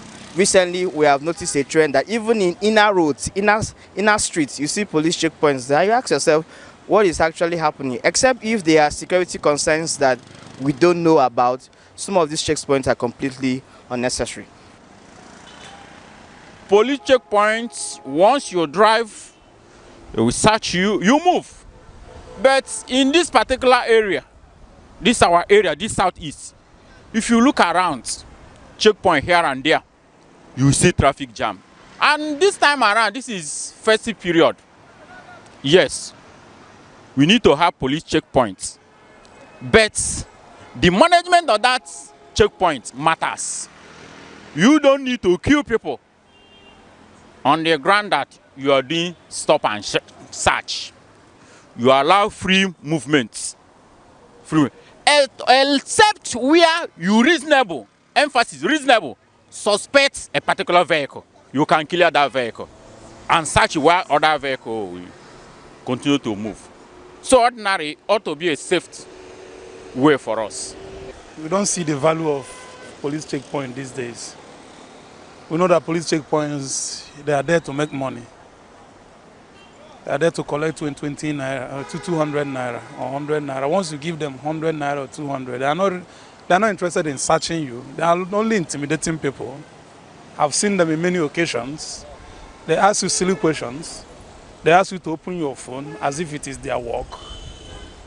I don't see what they are doing on the way. And if they are doing, if police checkpoint is actually doing something, many things are happening on our ways. We don't see them. So I don't see the value of police checkpoint to me. Ordinarily, it's supposed to be a nice thing, but that is not what they are doing. They're extorting people. From my experience, because I'm on the road every day and I see it. So I feel harassed and embarrassed by the attitude and their way of doing their work. It makes me feel safe to an extent. As a lawyer, they have not really ever accosted me or harassed me in any way. But then to other passers-by or other people during the road, I think most times they do harass. But then I feel generally.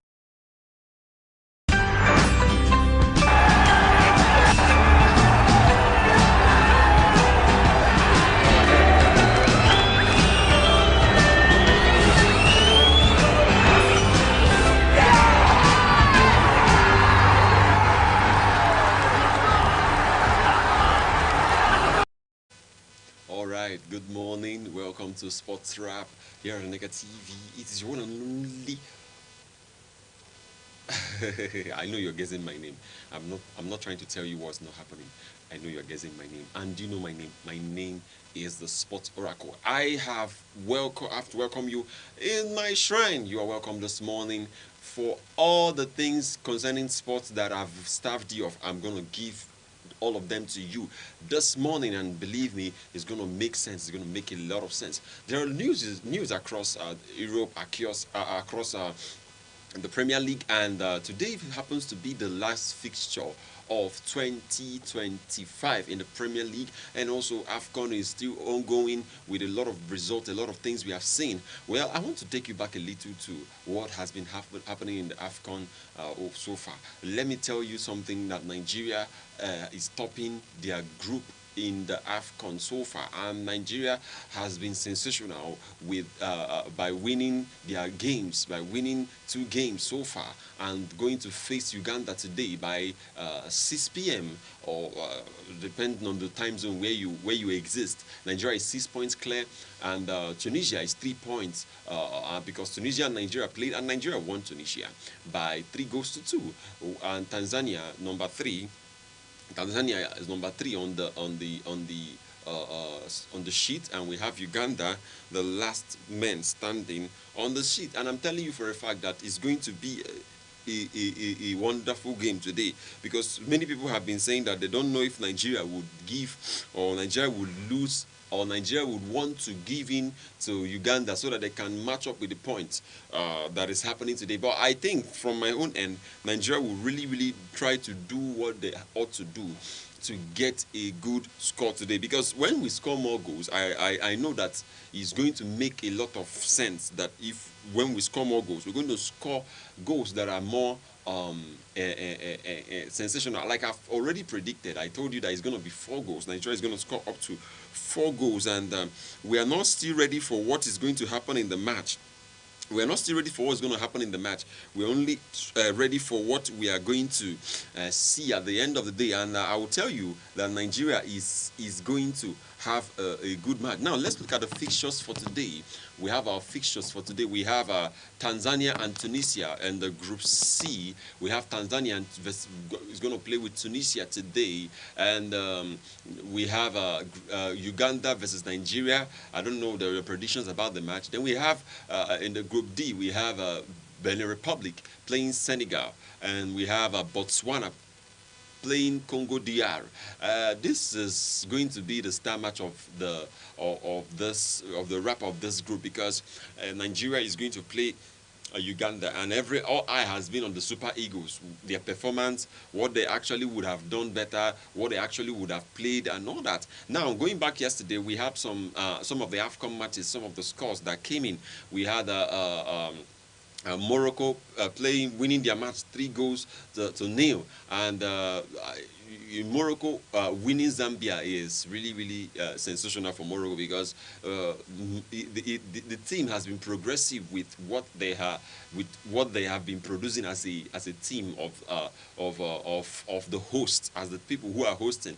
I have been expecting them to play a good game. We had people who registered their names on the score sheet. We have El Kabi registering himself on the score sheet. El Kabi has been a sensation in the AFCON so far, and we have history of him delivering at the top of his best. And in the news, we also have Comoros and Mali played a goalless draw yesterday. Then we have Zimbabwe and South Africa. South Africa won Zimbabwe 3 goals to 2, and Angola and Egypt played a goalless draw yesterday. I'm sure that this Angola-Egypt match was a fight, a tooth-for-tat football match that changed the whole game. But looking at what's happening with Egypt, Egypt is actually topping their group because they have won their 2 games, and they have actually made progress in the right direction, and we're going to see what comes out from the draw when the round of 16. They were the first team who qualified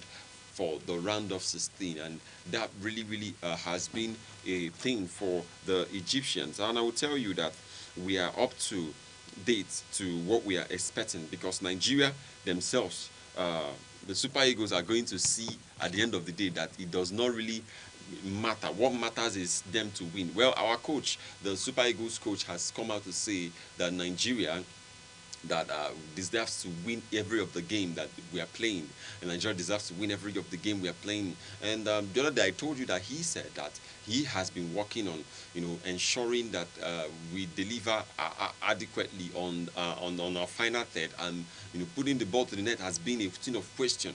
And looking at the AFCON so far, you see that Nigeria scores a lot of goals. Like I predicted, that the match is going to be up to 4 goals for Nigeria, because we have scored 2 goals at the initial start of the game, and we also scored 3 goals. We are already booming with goals, and this last match is going to be goals upon goals, because we don't need to take a chance or to let any team that is not Super Eagles that is not Super Eagles that is going to play with us qualify more than us. Of course, we have qualified already, but we're still going to use that. We're still going to. I feel that the coach should bring in the subs, the people who are remaining, to test their competence too.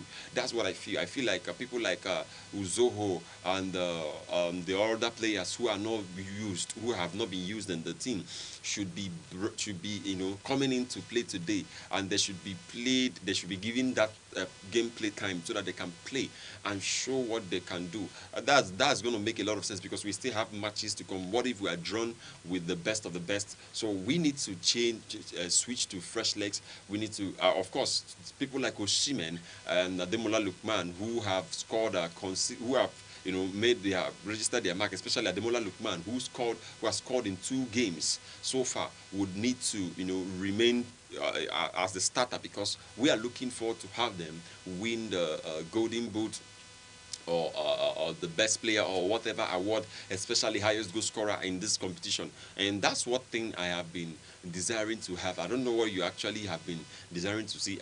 Of course, a lot of people are unused in this AFCON game. So I will tell the coach of Super Eagles, Rachel, if I was in the position to advise him to bring in fresh legs so that we can have a new style of play, or we could just test the guys who have come all their way to support or to play for us. We could see what they could do with Uganda. Then we rest those guys, those main guys, and bring them in by second half so that we can see what they could do, and also to give them opportunity to play, and not to feel somehow or maybe they are left out. Now, moving on from that, you see that in Morocco, a lot of stars are joining, a lot of world class footballers have joined the team, have joined the AFCON matches to see what is happening over there. And I could tell you that this is one of the times, someone was arguing that AFCON is bigger than some other competitions except World Cup in the world, some other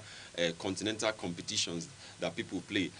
Looking at the likes of Zinedine Zidane, watching his son at the goal in Algeria, and people like Kaunde, Kylian Mbappe joining Achraf Hakimi to see the game, and all those things that we have been seeing. You will see that there's a lot of superstars coming all over the world, coming together to watch the match and to follow what's happening. Someone said in a remark that it looks like Mbappe's phone was stolen. I don't know if that's true. Mbappe's phone was really, if his phone was stolen, that he came to a place where he was not so sure. Well, I think that was a joke or a jibe, whatever it is. We know that Africans, we are good people, and someone was also arguing that all these guys, they came from African descent, so they should have made some, said they would play for Africa and all those places. But you wouldn't take the likes of those kind of people. I will ask you wouldn't take the likes of those kind of people.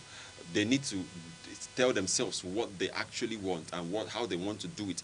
That's all I know, and that's what I think. And in Africa, we have the best of the players all over the world. We have them playing, especially in Nigeria.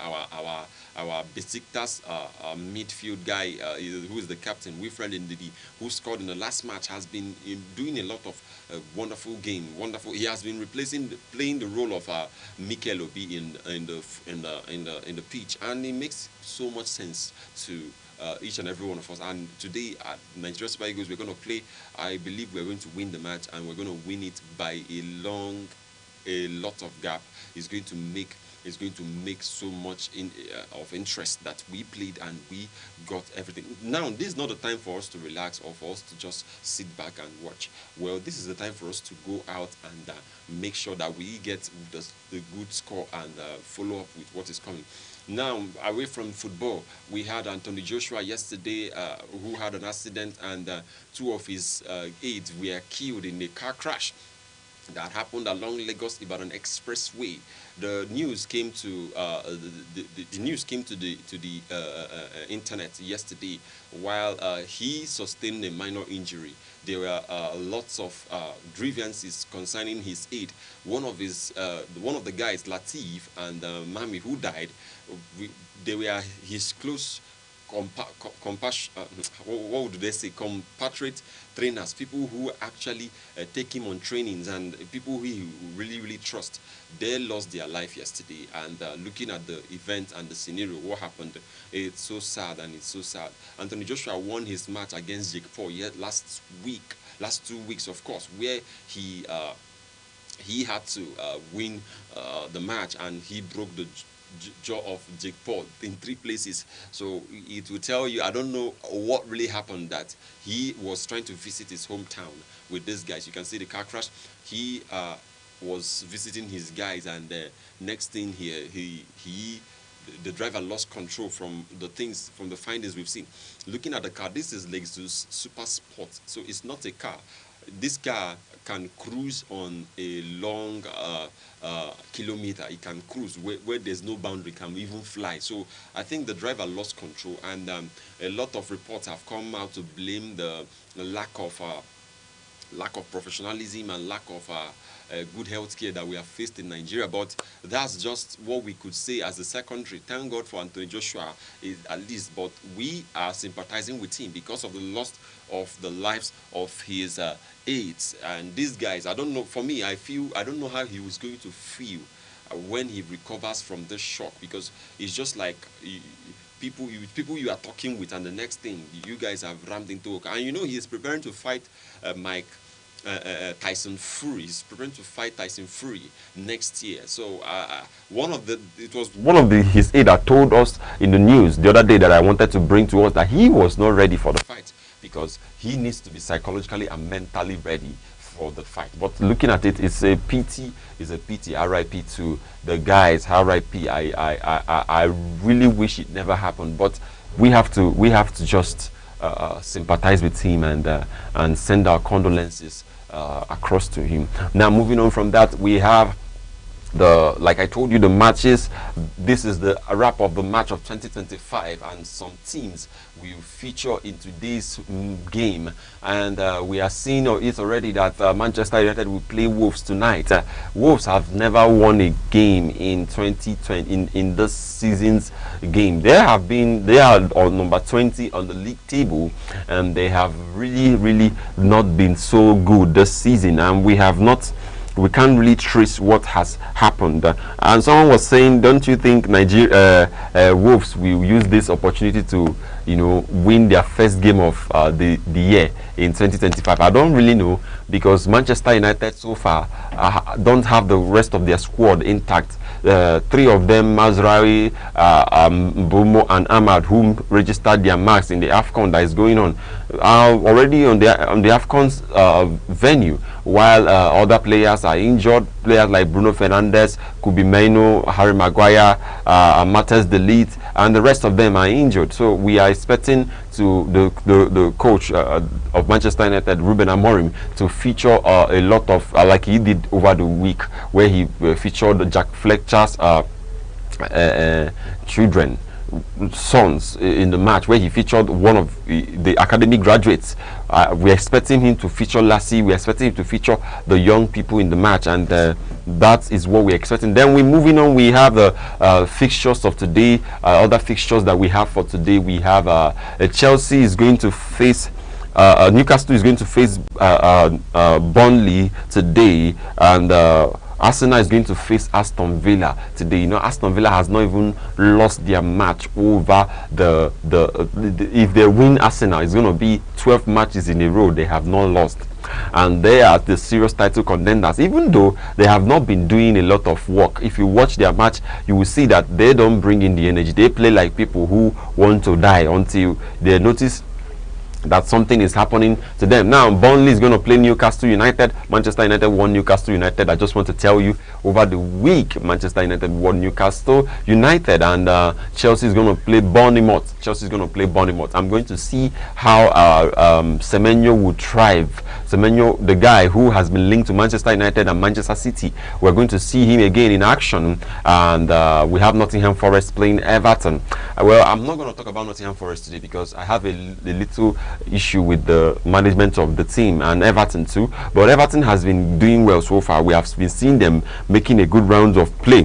That is amazing. Then Arsenal, like I've told you, playing Aston Villa. Then Manchester United is going to play Wolves today by 9:15. It's going to be a wonderful game. It's going to be a lot of game, and I don't know who you're tipping. Well, in the history, Manchester United has never won their last match of the year. It has never won their last match of the year so far for some years now. Even last season they did not win. I watched the match last season. They did not win, but we are looking forward to counting it on Wolves as and taking our 3 points and driving it home. Well, moving on from that, I want to bring you the guy Achraf Hakimi, who lately the wife divorced him, and you know the story that surrounded this. The wife has reiterated her interest in the marriage and has been pleading to come back, because she heard that Achraf Hakimi he's going to have his salary increased in PSG. But you know what happens, that the lady said that she was not the one who really pushed for that. It was her friends that really pushed for that. From the news that was seen on X, you see, I could tell you that a lot of things would happen. And Akraf Hakim, PSG's defender and Morocco's Moroccan international has not even given a dime or given any light to the news. He has maintained his quietness, and we don't know what happened, because his wealth is still willed to the mom. His wealth is still in the name of the mom. So the lady thought he could find something in his name, but there was nothing to share, and that was so disappointing for the lady. Now we are seeing in the news that there are top teams that have maintained their game so far. Top teams that are the top, when you talk about finances in the world, and we have seen that Manchester United and Real Madrid are topping the list. They are on the list of teams that have maintained in their financial ranking, top football teams. You see Manchester United there, you see Real Madrid there, and there's no other team that have maintained this thing in the team. You see it like that. So I want to show you something. I want to show you a goal. So far, I want to show you what we could call a goal of the week. But it's not a recent match goal. I would have shown you from the AFCON, but the time will not permit me. I will show you from a Sinner Climb. I will show you the one that this guy scored. You will see the goal of the week, because we want to make it so interesting. Now look at Pedri. Look at the goal. Pedri, look at that. Look at that. Can you see that? This is the goal of the week. And the guy, he was just playing with the guy. He was just using the guy to clean the ground, and this is actually the goal of the week from this place. This is actually the goal. Okay, we could say the goal of the day, because tomorrow I'll show you another goal that has resonated with the what we call football as a class and as an art. That's what we're going to talk about tomorrow on same time, same station tomorrow here at Aneke TV. I'll be having you again, giving you the update on AFCON and other international football, and how the football will go down tonight. My name is Good Hope Chukwuma, the Sports Oracle, and I bring this to your notice that we are almost rounding up the year, and I want you to know that it's going to be a great 2026. Stay positive and stay sporting. Have a wonderful day. Bye.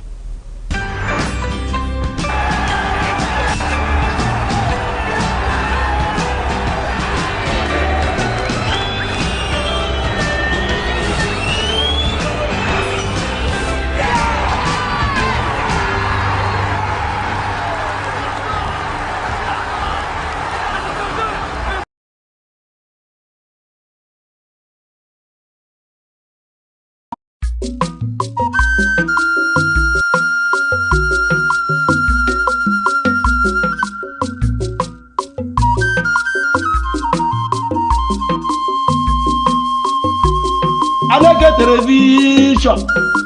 How agribo dị egwu nkwa azụrụ n'ahịa mgbochi ogwugwu kakwa ogwugwu ema. How mba ụwa bịa na ihe ebube eme. Mgbagbu ụwa gbatawa na ihe ebube emewa. Aneke television na-emere ogbenye emere amadi ihe. Ị na-agba nkwụ, ị na-eme nkepụta nwa, ị na-akwa ozu, ị na-agba akwụkwọ. Bịawa na Aneke television, bịa ka ezuoru ozi ọma. Bịawa na Aneke television yidume. Help na-emere ogbenye emere amadi ihe. Ụmụ Igbo bịawo na nke a bụ nke anyị. Ị mara ebe oge ọrụ etiwo mọnwụ ntakịtụkwa mọnwụ si nne. Ya mere ha ji wee weta Aneke television. Ọ bụ onye gbagburu ahụ nna. Ọ dị na soshal midia. Ọ dị na mgbagbu. Ọ dị n'Enugu steeti.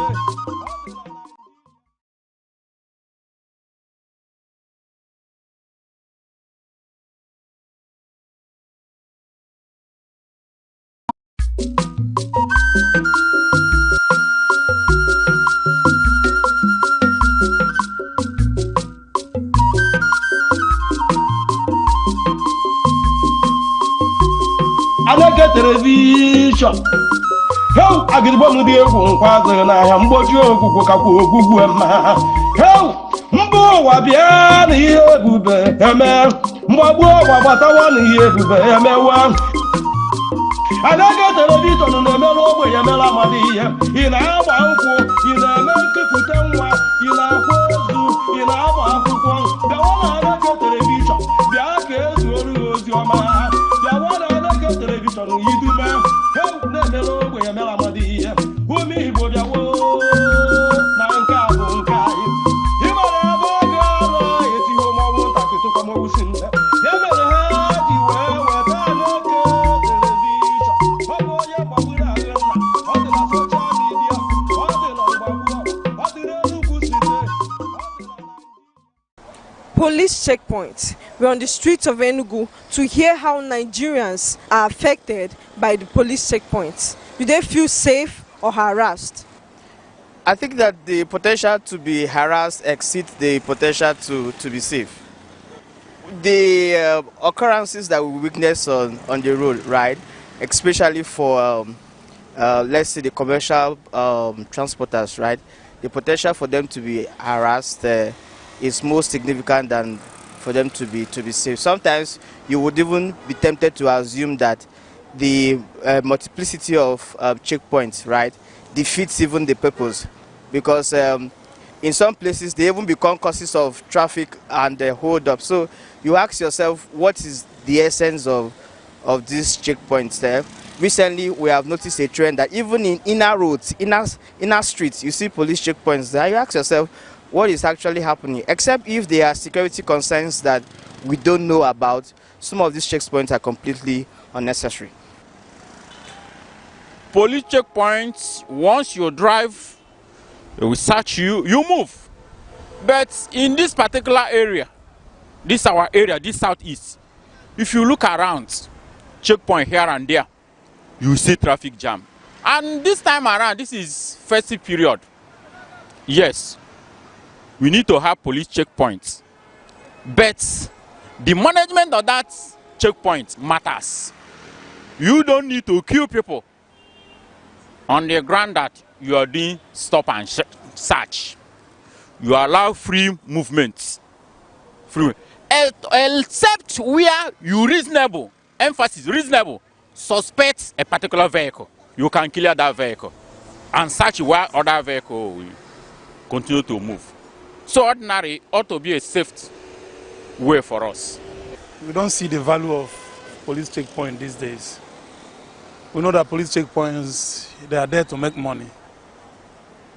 They are there to collect 20 naira, 200 naira or 100 naira. Once you give them 100 naira or 200, they are not interested in searching you. They are only intimidating people. I've seen them in many occasions. They ask you silly questions. They ask you to open your phone as if it is their work. I don't see what they are doing on the way. And if they are doing, if police checkpoint is actually doing something, many things are happening on our ways. We don't see them. So I don't see the value of police checkpoint to me. Ordinarily, it's supposed to be a nice thing, but that is not what they are doing. They are extorting people. From my experience, because I'm on the road every day, and I see it. So I feel harassed and embarrassed by the attitude and their way of doing their work. It makes me feel safe to an extent. As a lawyer, they have not really ever accosted me or harassed me in any way. But then to other passers-by or other people during the road, I think most times they do harass. But then I feel generally they are fulfilling their duties, you get. So I think they are doing their work reliably well. It makes people feel harassed. And again, this morning they stopped one guy, searching him from head to toe. It feels embarrassed. And maybe people walking around might feel Onyabuko a bandit or Onyabuko Onyori. It's very, very unsafe. So they should minimize what they are doing. People don't carry what they want to carry. Those people carrying those things are walking freely. And those ones that are very, very safe, they are the ones that are embarrassing on the way. So they should just kindly minimize it. I don't think it's necessary. In the streets, I don't think it's necessary, because I know most streets, they do have their own, this neighborhood watch, right? So I mean, they should be better deployed where they are needed, not in the streets, especially highways, I think, especially this season, so that motorists can feel safe and all. In terms of police checkpoints, if you don't have any cockroach in your cupboard, you don't have nothing to fear. So getting to a police checkpoint, I feel free because they are there to discharge their duty, and I'm on my way going to where I'm going. So I don't think that I can be afraid of them or panic when getting to police station checkpoints. So I'm not scared because I know that I'm for a legit business. Police is working today, honestly. Yes. Police is working here in Eastern Zone. Though we know we have hoodlums. Hoodlums are quite different from police. They can stay at a police checking point and start robbing people or harassing people. Then you thought police are the people doing that. This is the reality on our streets. Like, share, and follow for more real voices. I am Sharon Uchi, Aneke TV. Love versus money in Nigeria.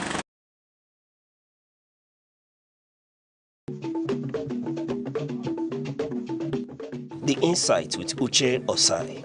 Having the political will to confront whatever is the challenges. Igbo man wrestles with the tortoise that had a lot of ingenuity, a lot of ideas, and the tireless. It will take the bold mind of government in power to say, let there be electoral reform, no matter whose heart is God. I was there. We did everything. All of us came and supported him with our last blood. In-depth analysis, expert views, real voices, uncover the stories shaping Nigeria today. Deep dive, honest, unfiltered, only on The Insight with Uche Osai on Aneke TV. Join us.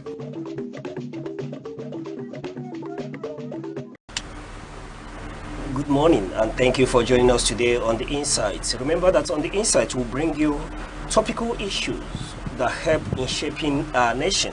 And today we're looking at the year in retrospect, events that shaped 2025. And with us in the studio to give meaning and flesh to the whole issue is Dr. Maxwell Menkiti Ngene, Senior Lecturer, Department of Mass Communication, ASUT.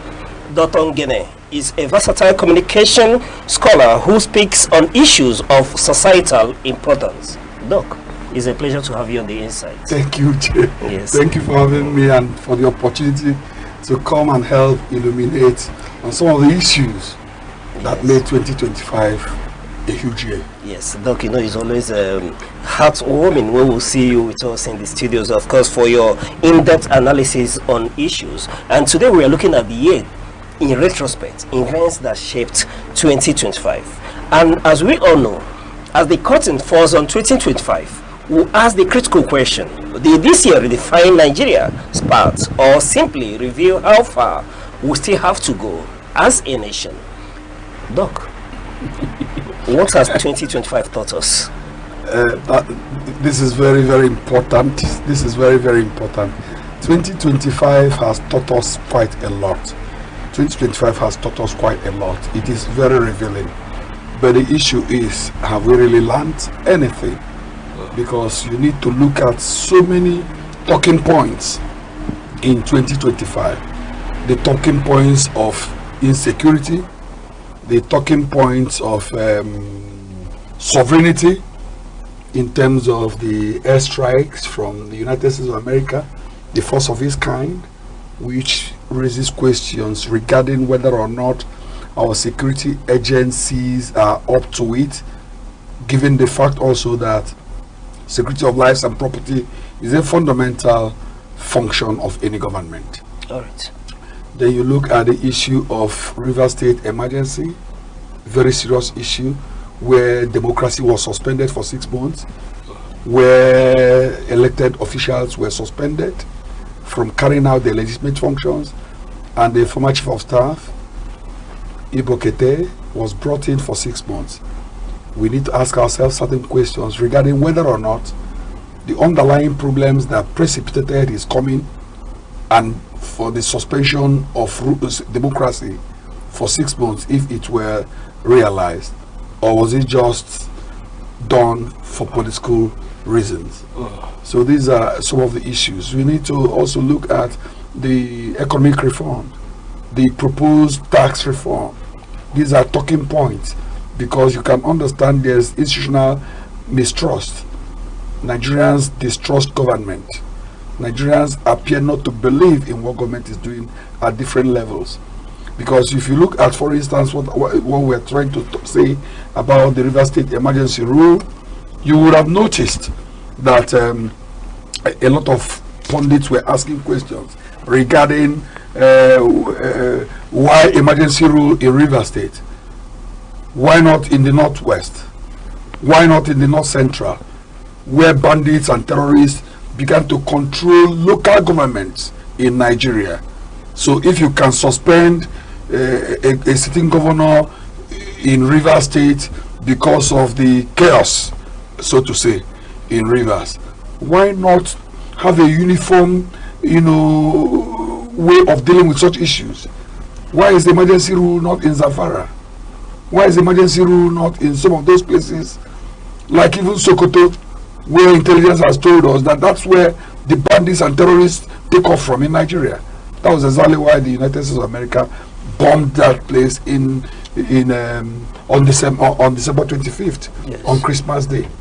So there are quite a lot that we are going to look at, but it depends. But for me, I would say that there's a lot happening in terms of also Aneke. Remember, in 2025, there's a new sheriff on duty. A new man was brought in.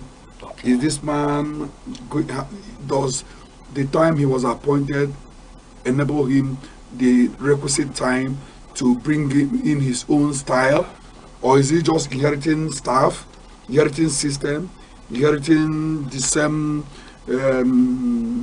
technology that didn't allow us to get voters' votes in real time? That brought glitch into the lexicon. Brought glitches into the lexicon. Those kind of things. There are quite a lot, but it depends. All right. Perhaps as we move, okay, there is quite a lot to talk about. But okay, let us move this way, Doc. Can we look at from the political? I know that is of more interest to you, the security situation of the nation, but can we start from the political, the mega party team? Yes, because in this year we saw the likes of Atiku Abubakar, we saw P2B all coming together to coalesce, in ADC to form what is called a coalition.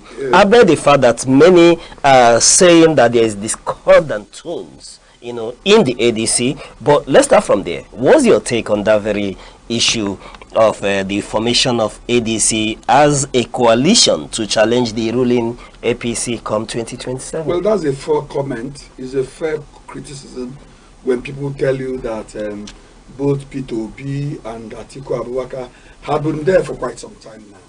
These are no new faces. People are asking, what is the new thing they are going to bring into the polity? The ADC, what is their core governing philosophy? Are they just thinking of having a presidential victory? Are we not going to learn from what happened in 2019? Where is it 2023? Yeah. 2023. When Labour Party, for instance, yes, won election into key positions in some states in Nigeria, but because they lost the presidential election, those that won election from with the ticket of the Labour Party began to move into PDP, APC, etc. People are asking questions. These are legitimate questions to ask. But the truth is the ruling party doing well? What has they been able to achieve when it comes to insecurity? What have they been able to achieve through removal of fuel subsidy? Why is it that with the removal of fuel subsidy, they have continued to borrow and borrow and borrow, to the extent that critics say that they are the most borrowing government we've ever witnessed in our country? So people are asking, where are those funds that have been saved from fuel subsidy removal? Where are they? Where are the infrastructures that's supposed to, yield and stuff like that? So these are part of the reasons why you can see that there's mutual distrust between the citizens and those in power. Mutual distrust. Mutual distrust, mutual suspicion. People tend to disbelieve government. They make promises they don't fulfill. Okay. And you know that once people can't believe you, once people can't trust you, once there's trust deficit, then there's a problem. All right, quite up, Doctor. But there's equally another aspect to the coalition, the mega thing. And within that period, Nigeria has experienced the defection of political bigwigs from different political parties to APC, giving rise to the accusation that Nigeria perhaps is turning into a one-party state. Yeah, some people like us are worried. We are worried because we know that a multi-ethnic nation like Nigeria does not in any way need a one-party structure. You need to ask yourself, why the defection? Even in Enugu, a lot of people had continued to ask why our governor, the very hardworking, the very amiable Peter Mba, why would he leave PDP? Judging from what he has done, judging from the dividends of democracy that he had continued to dish out from multiple angles, multidimensional angles, in the angle of education, health, roads, economy. So people are asking questions because as a student, you need to go from one school to another. But in moving from one school to the other, you have to move to a better school. So, but again, it is not over yet. It is a puzzle. It is a contradiction. It's an oxymoron, so to say, why some bigwigs, in quote, I don't know why you call some people bigwigs, because it's in a democracy, one man, one vote. Yes, there are people that have stolen so much from Nigeria using state capture or what they have stolen to fight the people. But from what had happened recently, when President Trump from America came and said that there is Christian genocide in Nigeria and that his government was going to act if he didn't stop, and have started acting, even when they gave a very terse comment, this, and the government of Tinubu began to amplify it, talking like a parrot, saying they were this, that they are doing it in coalition. But this is an insurgency that has been fought over 15 years without success. Without success. So nobody knows whether credibility question marks have been raised, the thinking of the international community, because the wrong thing about all these things is that a precedent has been set where international powers, foreign powers can come in at any time to intervene in Nigeria. It's because you see, it's not just that they have come. What is this saying in terms of the capability, in terms of the efficiency and the effectiveness of our own security? What is this saying in terms of the allegations of corruption from citizens that are saying, who believe that fighting insurgency should not have taken this long, if indeed we are sincere about it, that some people are making money out of it? Are you following? Yeah. So these are allegations that seem to be true, because if you recall that a former chief of defense staff in Nigeria had to resign even, and made some point that certain guns or bullets cannot penetrate the forest where bandits are, saying things as if he was talking to illiterates or people who are not within this kind of climb. But you notice what has happened recently. I just saw a video this morning, charred bodies, a lot of dead bodies from that same place, meaning that serious damage was done and so on, and that it could be combated. The point is not whether we have made gains this year or not. The point, like you rightly raised earlier, is have we learned anything? Because when we learn, we make progress. All right, quite apt. And let me, go a little bit further, because while you were talking, I am inclined to ask: are you part of those who have the view that the U.S. strike in Nigeria, especially Sokoto State, that is a bridge on the sovereignty of Nigeria? Ideally, if all were well, there needn't be any reason for the Americans to come. The Americans are coming as big brothers. They are coming as those who understands that a crisis in Nigeria, as the most populous country in Africa, that if there's a problem, that it could have far-reaching consequences in the world, and they want to stem it, then you can always welcome it. Remember, even when Goodluck Jonathan was president of Nigeria, he tried to fight insurgency to a standstill. Remember that there was even an inspector general of police from the southeast, one of the very first we've had, Owonobo. Yes. He was removed, with unclear reasons and so on. Some people felt that so and so people are killing Muslims, this. But when you hear people talk about terrorism, insurgency, most times they match it with people from the north, so to say. So they continue to deny this. They continue to deny this. They bring one narrative or the other. They say they are bandits. They say that this. Oh, don't use Fulani. Don't do this. Don't do that. So those things have continued to happen. But the point is that as Christians that have witnessed the persecution of Christians over the years, the killings of people because of their faith, because of words of mouth.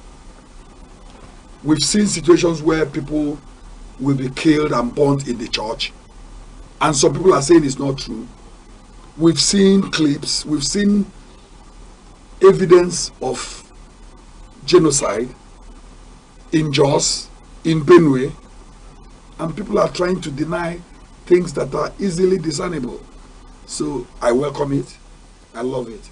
Anything that can bring about peace, anything that can bring about tranquility, anything that can bring about a level playing ground to precipitate development, to allow every Nigerian to have a sense of belonging, to understand that Nigeria is bigger than one single individual, is a welcome development. I am not averse to the intervention by the Americans.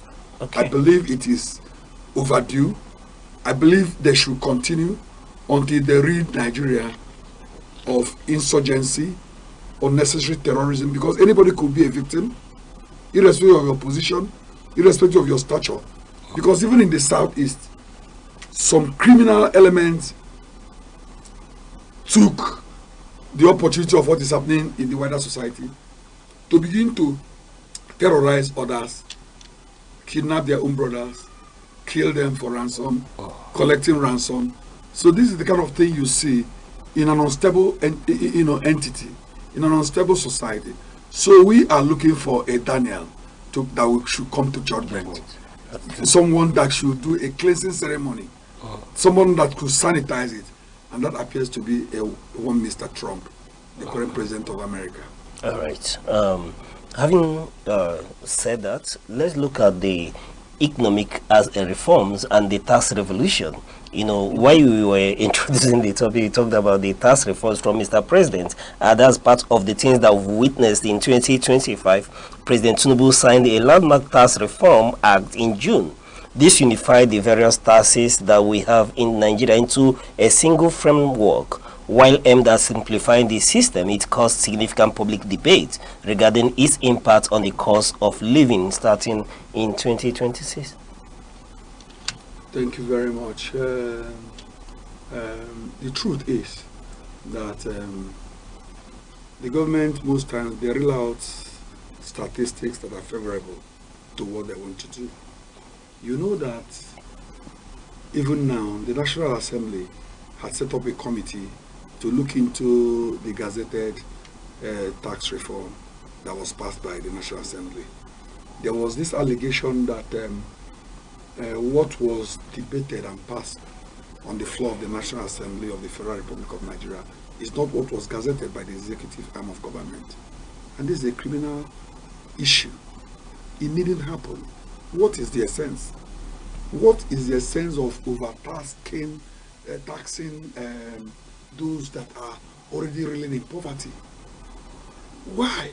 You see, the problem is not as if small businesses do not pay tax. The problem is the levies and the bribes that government officials collect. And most times, when people pay tax, these monies do not get into the coffers of government. It goes into the coffers of individuals who are working for government. Look at what was happening in Enugu, for instance, with the transport people. The transport regime in Enugu. You see people who do not care about averting accidents. They are there hoping, begging, praying that people should make mistakes so that they will come and harass them. So, but you should be thinking of stopping an accident.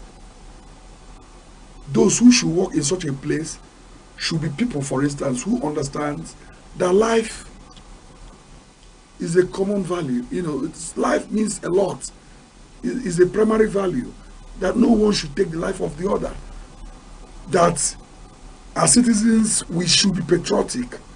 So the tax thing will become a huge problem.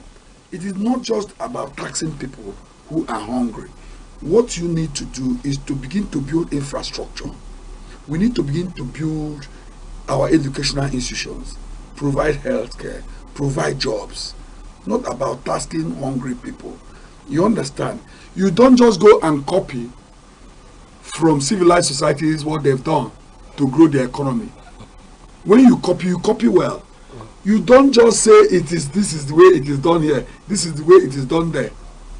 In America, in Britain, they provide social security for those that have no job, so that there's something for you to fall back on. But here, nothing. To your tent, O Israel. So what are you? If you notice what has happened, you will notice that when people are taxed unduly, for instance, landlords, it affects tenants. The consequence is that landlords could increase their rents. And some people you see in the township today, you may not see them tomorrow because they'll be unable to. So the federal government, the state government should be circumspect in this regard. They need to have a proper review, knowing that society is best when citizens are happy. So on the economic front, tax is not just the answer. The answer should be to multiply wealth, to create wealth, to eradicate poverty, to reduce inequality. This should be the measure. All right. Still on the economy, still in the year 2025, we saw Dangote versus importers. The energy sector was dominated by price war. You're quite happy with this? Yes. And I want to get your take on this and lessons we could draw from the, generally the happenings around the economy this year. A lot of people are poorer than they've ever been. If you have money in the bank, you say you have 10 million, you have 5 million, you have nothing. Because the 10 million of today used to be 1 million of before. So Nigerians are poorer than they've ever been. The worst case scenario is that some of those who are even poor are unable to earn. Now, when you talk about Dangote refinery, I don't know why Dangote refinery can only survive with government protection. A Dangote refinery should be able to survive when there's a competition. That's it. Marketers, I wonder why marketers are able to suffocate it the way they've done. There should be free competition. It's a free enterprise. More people, we need more Dangotes so that we can kill monopoly. You understand? So economically, we've not done well. If we've done well, our presidents should not be borrowing and borrowing as they are borrowed in hard currency. So it's not. But again, if you look at the fact also that prices of fast-moving consumer goods, rice, beans, some of these have come down or are coming down, that's a good indicator that things are somehow getting better. It could have been better than it is now, if not for the problem precipitated by bandits, terrorists, headers that harass farmers, kill farmers, use their cows to destroy crops. It could have been better than it is. But for things to be better, we need to achieve a security-free country, a country devoid of insecurity. Then things will begin to come back to normalcy. But to do that, we need also to eschew all forms of corruption. Because the problem in Nigeria is widespread corruption. We notice also that even the ICPC, the EFCC, they need to be truly independent. They need to do their work. They don't need to be selective tools for fighting corruption. They need to go after people uniformly. Those, what you use to measure A should be used to measure B, should be used to measure C. So by so doing, we need to restore confidence in the people. They will now know that government is now sincere, that Nigeria is back to the path of glory. Doc, on that note, we'll go on a short break, and when we return, we'll continue to look at 2025 in retrospect. Please stay with us.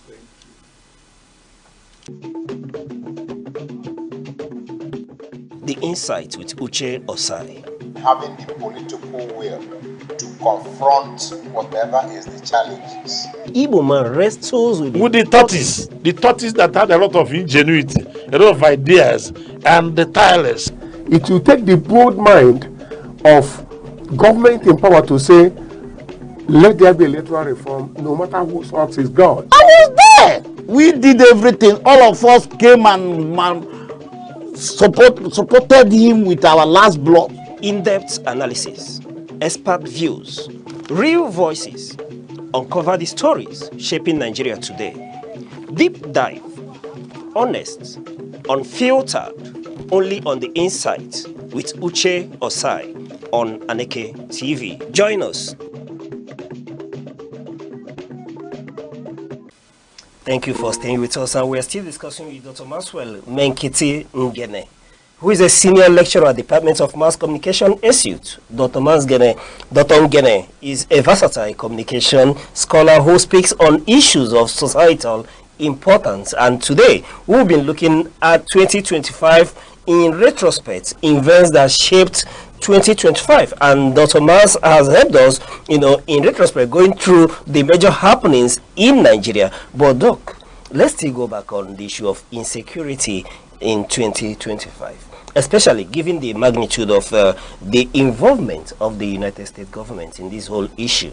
There are still emerging news analysis on the issue. I still want to draw you in on this very issue. Why you think that it was necessary for the United States government to strike on the 25th, which according to the likes of Gumi, is beginning to look like a prioritization of a certain religion above the other. But given the in-depth security analysis from the United States government, we were told that Lacroix and ISIS were amassing more forces to attack the nation during this festive period. Yes. Okay, thank you very much.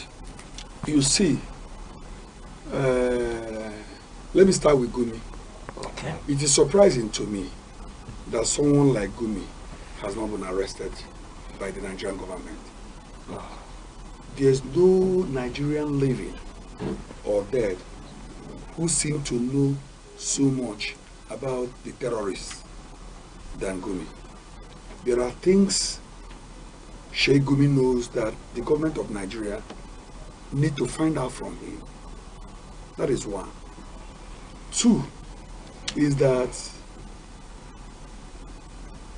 the US intelligence, as we are getting to know, is saying that they successfully prevented the Lakarawa ISIS plans to terrorize, Nigerians during this Christmas period. You do know that Christians are also a significant population in Nigeria, and that Christmas is not just a cultural time, it is a time that people profess their religion, because it is the time that people celebrate the birth of Christ. So, that's Americans struck as they did in Sokoto and in some parts of Kwara, shows that we should be thankful to them for averting what would have been a terrible catastrophe. Because you know that these people, some of the girls that were kidnapped during the Chibok girls thing, are still unaccounted for. They have not been rescued. Some were rescued. So many are now married to such people, bearing children for them, children who will become terrorists later because of the kind of parents live in the bush. Indoctrinate them, and we'll see Nigeria as very harsh to them, and they are being fed with stories that are not true. So the US are threatening that this is just the beginning. So for me, my own is, did we just set a wrong precedent as a sovereign nation, allowing a superpower like America to come and fight for us? What does this mean for the Nigerian army? What does it mean for the Nigerian Navy, the Nigerian Air Force? Are we having people who are not properly qualified manning it? Are there things we should know we are not being told? Or is it not time for us to have a proper relationship with the American people so that they can train and retrain our security agencies so that they can begin to perform optimally? Because it is sad when we do a retrospective analysis of how this insurgency thing began, and knowing that even many years after, they appear to be having upper hand. They appear to be inflicting fear into the spines of Nigerians. That they appear to be successfully collecting money, that Nigeria is funding the people they say they're fighting. Because when you pay ransom, look at what happened in the last school children that were that were released. We didn't see where there was fight. We didn't see evidence of terrorists killed. But what we heard is that the government of Nigeria has brought them back. From where? From where? So there are things we are not being told. We are being lied to. And some people are smiling to the bank, enjoying, when others are crying. So it's a problem. There's the need for transparency. There's a need for openness in governance. There's a need for the left hand to know what the right hand is doing, and for the right hand to know what the left hand is doing.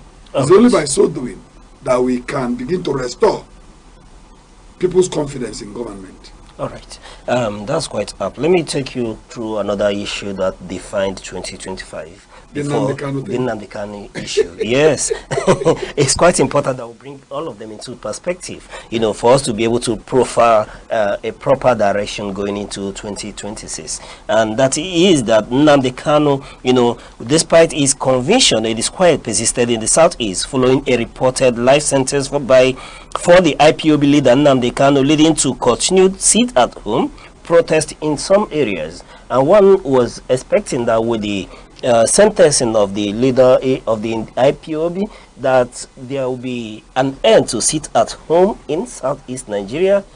Doc, what's your take on this whole issue? A lot of individuals have questioned the court proceedings that led to his sentencing. A lot of individuals has continued to question the need for the continued sit at home. Many has proffered that with the situation now, it rather has escalated the issue of the indigenous people of Biafra and the question of secession from Nigeria? So, first of all, let me start by appreciating my brothers and sisters from the Southeast.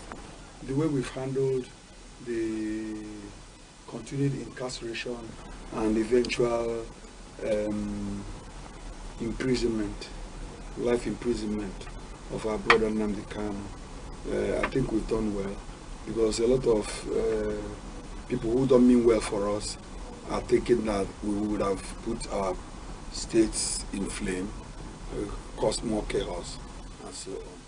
We haven't said that. Both those who are talking about the legal aspects of the case, those who are talking about political settlement of the issue, both are very correct, and so on. I'm not very happy that the judgment went that way. I'm not happy at all. I do know that the sit at home doesn't help anybody. It doesn't help our economy. It worsens an already bad situation. I believe that President Tinubu should use his wisdom to finally bring an amicable resolution to this issue. Given that Nnamdi Kanu was speaking with his mouth, boasting, talking, may have said indescribable things, but you know, when somebody is very angry, that person being human could make mistakes. But Nnamdi Kanu is also a Nigerian, a very good one at that. He didn't behave the way they are saying when he was. He's not a 1-year-old person. He's been a nice man. That's why he's also a British citizen. But the point is that in our country, people treat the Igbos, those in government treat Igbos as if we are leprous, as if we do not belong here. And it's very annoying. It's so sad that you use different measurements for the same construct. That is the reason why young Nigerians, young Igbos, feel that they do not belong here, that are not protected, they are not given equal opportunity to work in NNPC, in Shell, in Chevron, in some of these big paying institutions. They feel sad, and to a reasonable degree, you see it's founded. So on the issue of Nnamdi Kanu, they've even moved him to Sokoto, for instance. And you can see from the American intelligence, they are telling Nigerians from the bombing they've done that Sokoto is the hub where terrorists live, where these people live. And you can see it's not really right.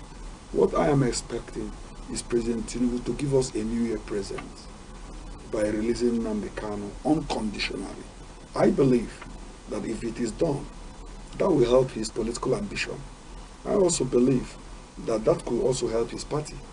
I also believe that it will be part of the healing process where the Igbos might say, this is a different president. After all, the Ohanes and the Igbo leaders of thought visited Buhari when he was alive, when he was on the reign as president of Nigeria, severally. Yet he didn't release him and left power.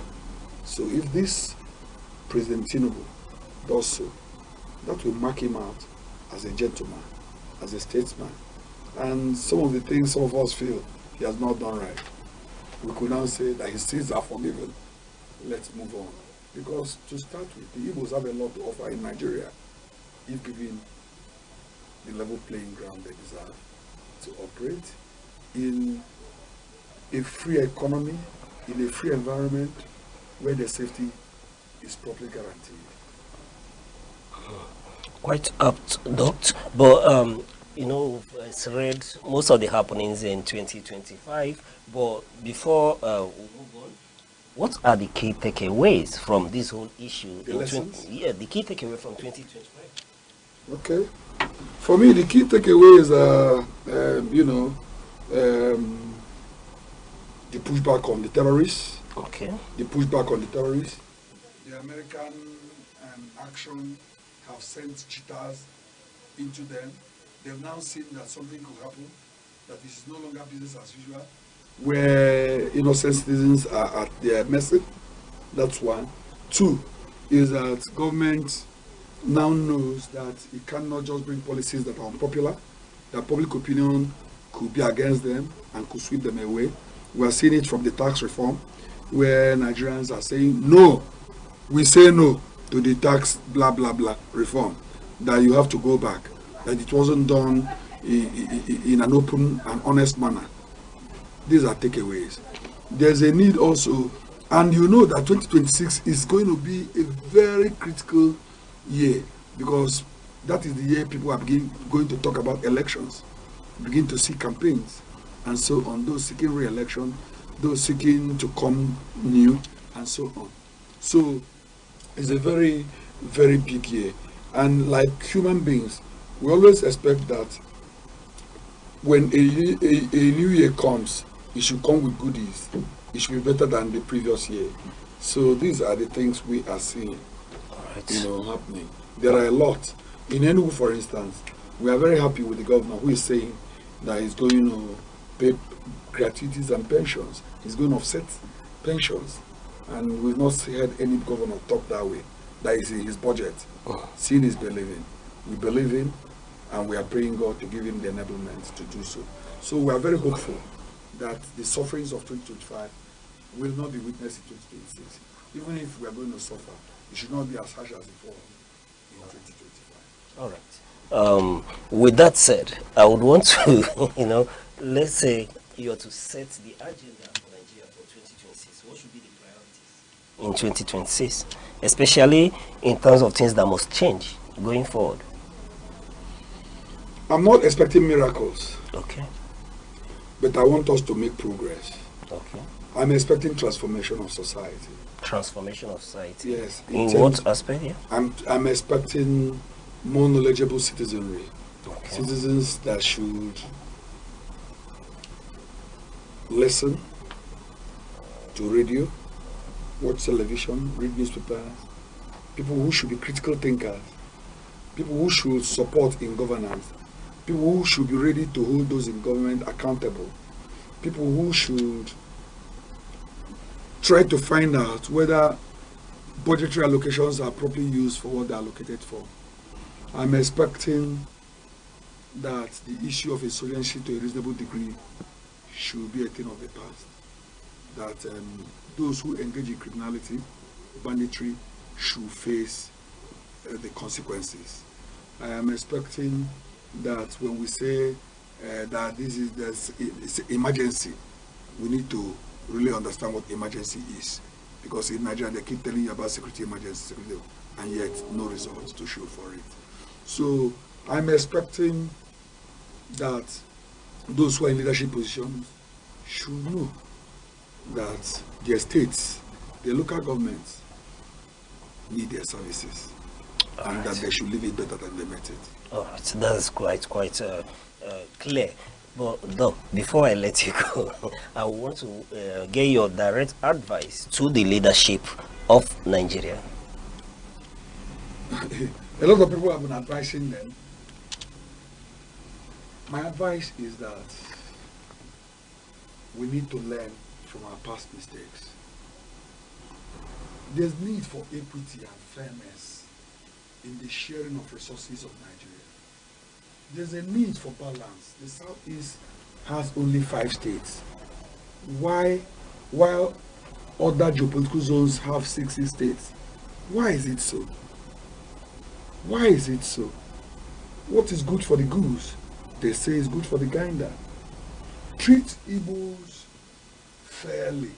Give us our 6th state, because states, it becomes the indicator that is used to share the wealth of the nation. And some of these wealth of the nation are in the south, where we are domiciled. So there's need for this government to know that the Igbos are no enemies. Igbos are not violent. The Igbos are very hardworking people, very understanding people, very hospitable. If you treat us well, you get the best out of us. We need to understand that Nigeria belongs to different ethnic nationalities of over 200 million people. No single group should think they are superior to the other. If there's a group that feels that way, then the current government should go on a public enlightenment campaign to teach them that they may have been making a huge mistake. All right, and that's it for today on The Insight. And thank you, Dr. Maxwell Menkiti Ngene, who is a senior lecturer, Department of Mass Communication Institute. Doctor, it's a pleasure to have you on The Insight. Thank you very much for inviting me. And then do remember that Dr. Ngene is a versatile communication scholar who speaks on issues of societal importance. But remember also that your views matters to us on The Insight. Reach us with hashtag The Insight or at Aneke TV on YouTube, Facebook, TikTok, and Instagram. Let us know what you think about what Dr. Maxwell Menkiti Ngene has said this morning, resulting Nigeria in retrospect as regards 2025. Let us get your view. And until then, I still remain your host, Uche Osai. Bye-bye. The Insight with Uche Osai. Having the political will to confront whatever is the challenges. Igbo man wrestles with the tortoise that had a lot of ingenuity, a lot of ideas, and the tireless. It will take the broad mind of government in power to say, let there be electoral reform, no matter whose heart is God. I was there. We did everything. All of us came and supported him with our last blood. In-depth analysis, expert views, real voices, uncover the stories shaping Nigeria today. Deep dive, honest, unfiltered, only on The Insight with Uche Osai on Aneke TV. Join us.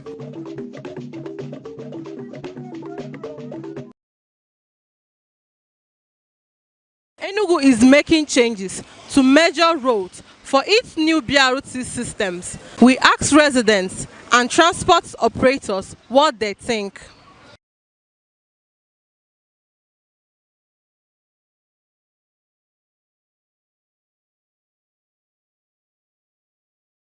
nke izizi bụ na ndị ọ ga-eme afet buru ibu. Yes, because so when ndị shebe ahụ eri ndị ha ka nkụ ha dị more than 30,000 ma keke ma minibus. So iwofe ga-enye ọ ga-ebu ndị mmadụ aka so much.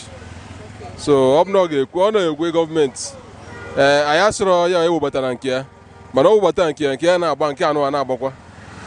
So ihe abụ anyị wewere ke ya because eziokwu na eji power ama mme by force mana ọ bụ na ọ ga-ekwu omume ya mee like that nke ya ga na-agba nke ndị nke ọzọ na-agbara ego oge sọrịva nnachi o weta bọs webetakwa taizi bọs and taizi ya na-agbakwa keke na-agba mini bọs na-agba and other taizi na-agbakwa so na ọ bụ na ọ ga-ekwu omume ya mee nke ọbụla na-agba onye ọbụla ha weta for the day ejide ya so ha ka nwere ikwu dị ya solution nwekwa bụ ọ gọọmenti ka a na-ayọ because ọ ji power so ayọ ka anaghị na-ayọkwa ya ọ bụrụ na adị eme effort maka ihe ọ sị na ọ ga-eme gị ọ ya bụ number one. So ọ nọ ga-ekwu omume ya mee like that ka keke na-agba minibus na-agba nke wepụtakwa na-agba bọs ya and taizi ga na-agbakwa any other transport o wepụtakwa ga na-agbakwa so ụzọ ga-aba onye ọbụla.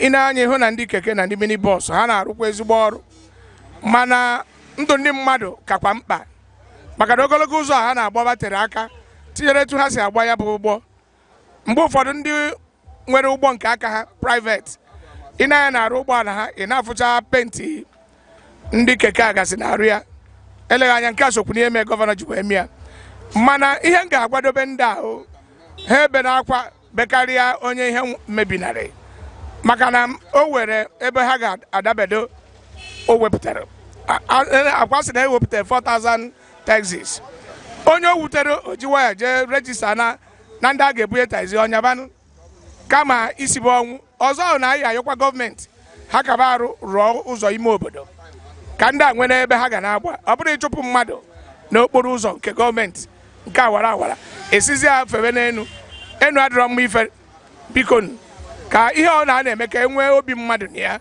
maka na ọtụtụ mmadụ si n'ebe a eri nri anapụ ndị a akwụpụ ha ọnụ n'ara enwere ara ọzọ ha ga-aṅụ ọ ga-ebutekwa ori ọ ga-ebute mpụ na aghụghọ n'ebe ọ kwụrụ ụdọ ya kpa nji asị biko si mee ihe a ka nwanne na nwanne ka e nwee ezigbo nghọta ma ndị be anyị na-akwọ keke ma bọs ha were na obi ha tinye na njin keke na bọs ha chọọ ihe ọzọ a ga-eme ka o wee dịrị ha mma ya gazie. I know our governor is trying. I'm not from this state. I'm from Benue State, precisely. But my own suggestion, if he remove keke and drive minibus, stealing, I think is welcoming Arobas back. So my own idea is, I'm not saying he should not remove keke and minibus, but if possible, he should remove one, like either minibus and keke, because I know this keke has been helping us. Even those people that stealing before, they are not stealing again, based on say they are seeing their daily bread. So it's not a good idea, because when he enter, he increase our even tax. The ticket we are cutting, ticket from 450 to 750, and we are still doing it. We are not complaining. So this one way he say if he go remove keke from the road, I don't think it will work. If it work, it might work because our government in power. You understand? My own idea is it should find a solution to this, not removing keke entirely. That is my own view. It will result to unemployment in our society when most of the keke drivers and also minibus will park their bus. So it will warrant to a lot of, miscreants moving around the society. So it's not really a good idea. The solution is to checkmate their activities by increasing the police and those people that are in charge of security in order to safeguard the lives of people. What's actually going on as at the moment? I would, my own opinion, seeing that I'm a commercial driver that is driving a minibus, is that it's not fair for us to be restricted from applying all the routes we are supposed to apply. Because, when the government is telling us to leave a specific route, maybe that's where we've been applying for years now, and there is no other route that we know where we can start applying and get some income to survive. So we are begging the governor to reconsider that what he's saying, that he should allow us, even if he's bringing in his own car, let everybody just strive. So that's just my own opinion. Well, I think that the governor should think twice for the decision of removing the bus on the road, because I don't think that's a wise decision. But though, what can we do? If you say we should stop, we're going to stop then. That's all I have. Feed my family, pay my children's school fee. So I don't have any other work to do apart from this one. The only thing is that I'm begging him to allow us to continue the way we do before. Some see it as a step forward modern transport. Others have questions about alternatives. What's your view? I am Chinaza Ifeanyi, Aneke TV. The eagle stands as a majestic symbol of strength, clarity, and vision. Its ability to soar above storms signifies resilience, while its shaped sight represents focus. This is why many nations, including Nigeria, use the eagle as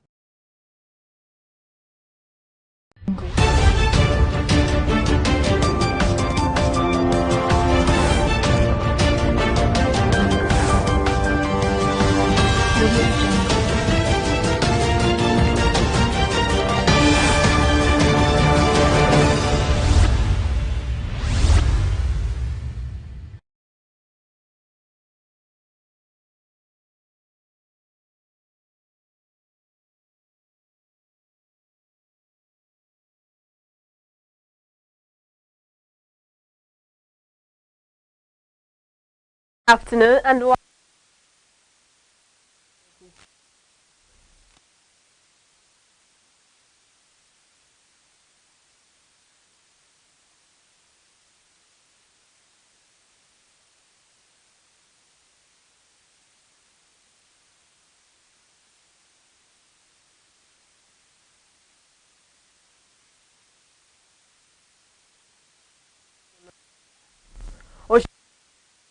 and 11-month strike in January. We'll take a short break.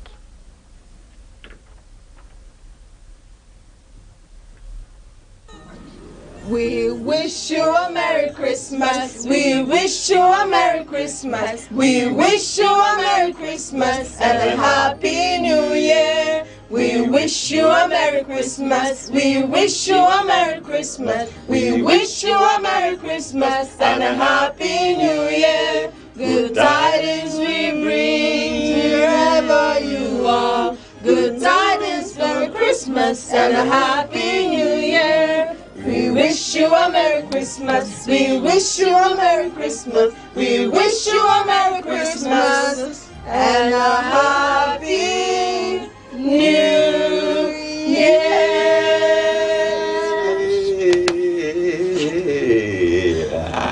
Merry Christmas from all of us at Aneke TV. Gentlemen, you're welcome to Christmas from Aneke TV. Have a wonderful time. Have a wonderful festive season. It promises. Now, still on the news, the Nigerian Revenue Service and the Joint Revenue Board have announced that the new National Tax ID portal will go live on January 1st, 2026. All existing tax identification numbers will be replaced with a single system-generated 13-digit ID. Individual citizens' tax IDs will link to their national identification numbers, while businesses will connect theirs to Corporate Affairs Commission records. Taxpayers can retrieve their new tax ID by entering their NIN or CHC details on the official GRB or NRS websites. Officials emphasize that the new tax ID is strictly administrative and will not trigger automatic bank deductions or closures. The initiative aims to unify taxpayers' records and simplify access to tax-related services nationwide. Additionally, the Office of the Tax Ombudsman will begin operation on January 1st, 2026, led by Dr. John Wabweze. The office would resolve disputes between taxpayers and the revenue authorities, review complaints, and provide free legal representation. The federal government has also introduced local government proof of address as the new mandatory document for residency verification, replacing utility bills. The National Agency for Food and Drug Administration and Control, NAFDAC, has issued a warning over counterfeit Kiss brand condoms circulating in major markets nationwide.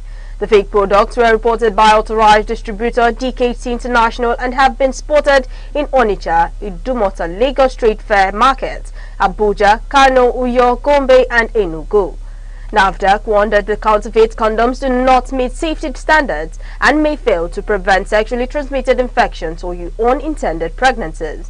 Consumers are advised to exercise caution and avoid purchasing products from unapproved sources.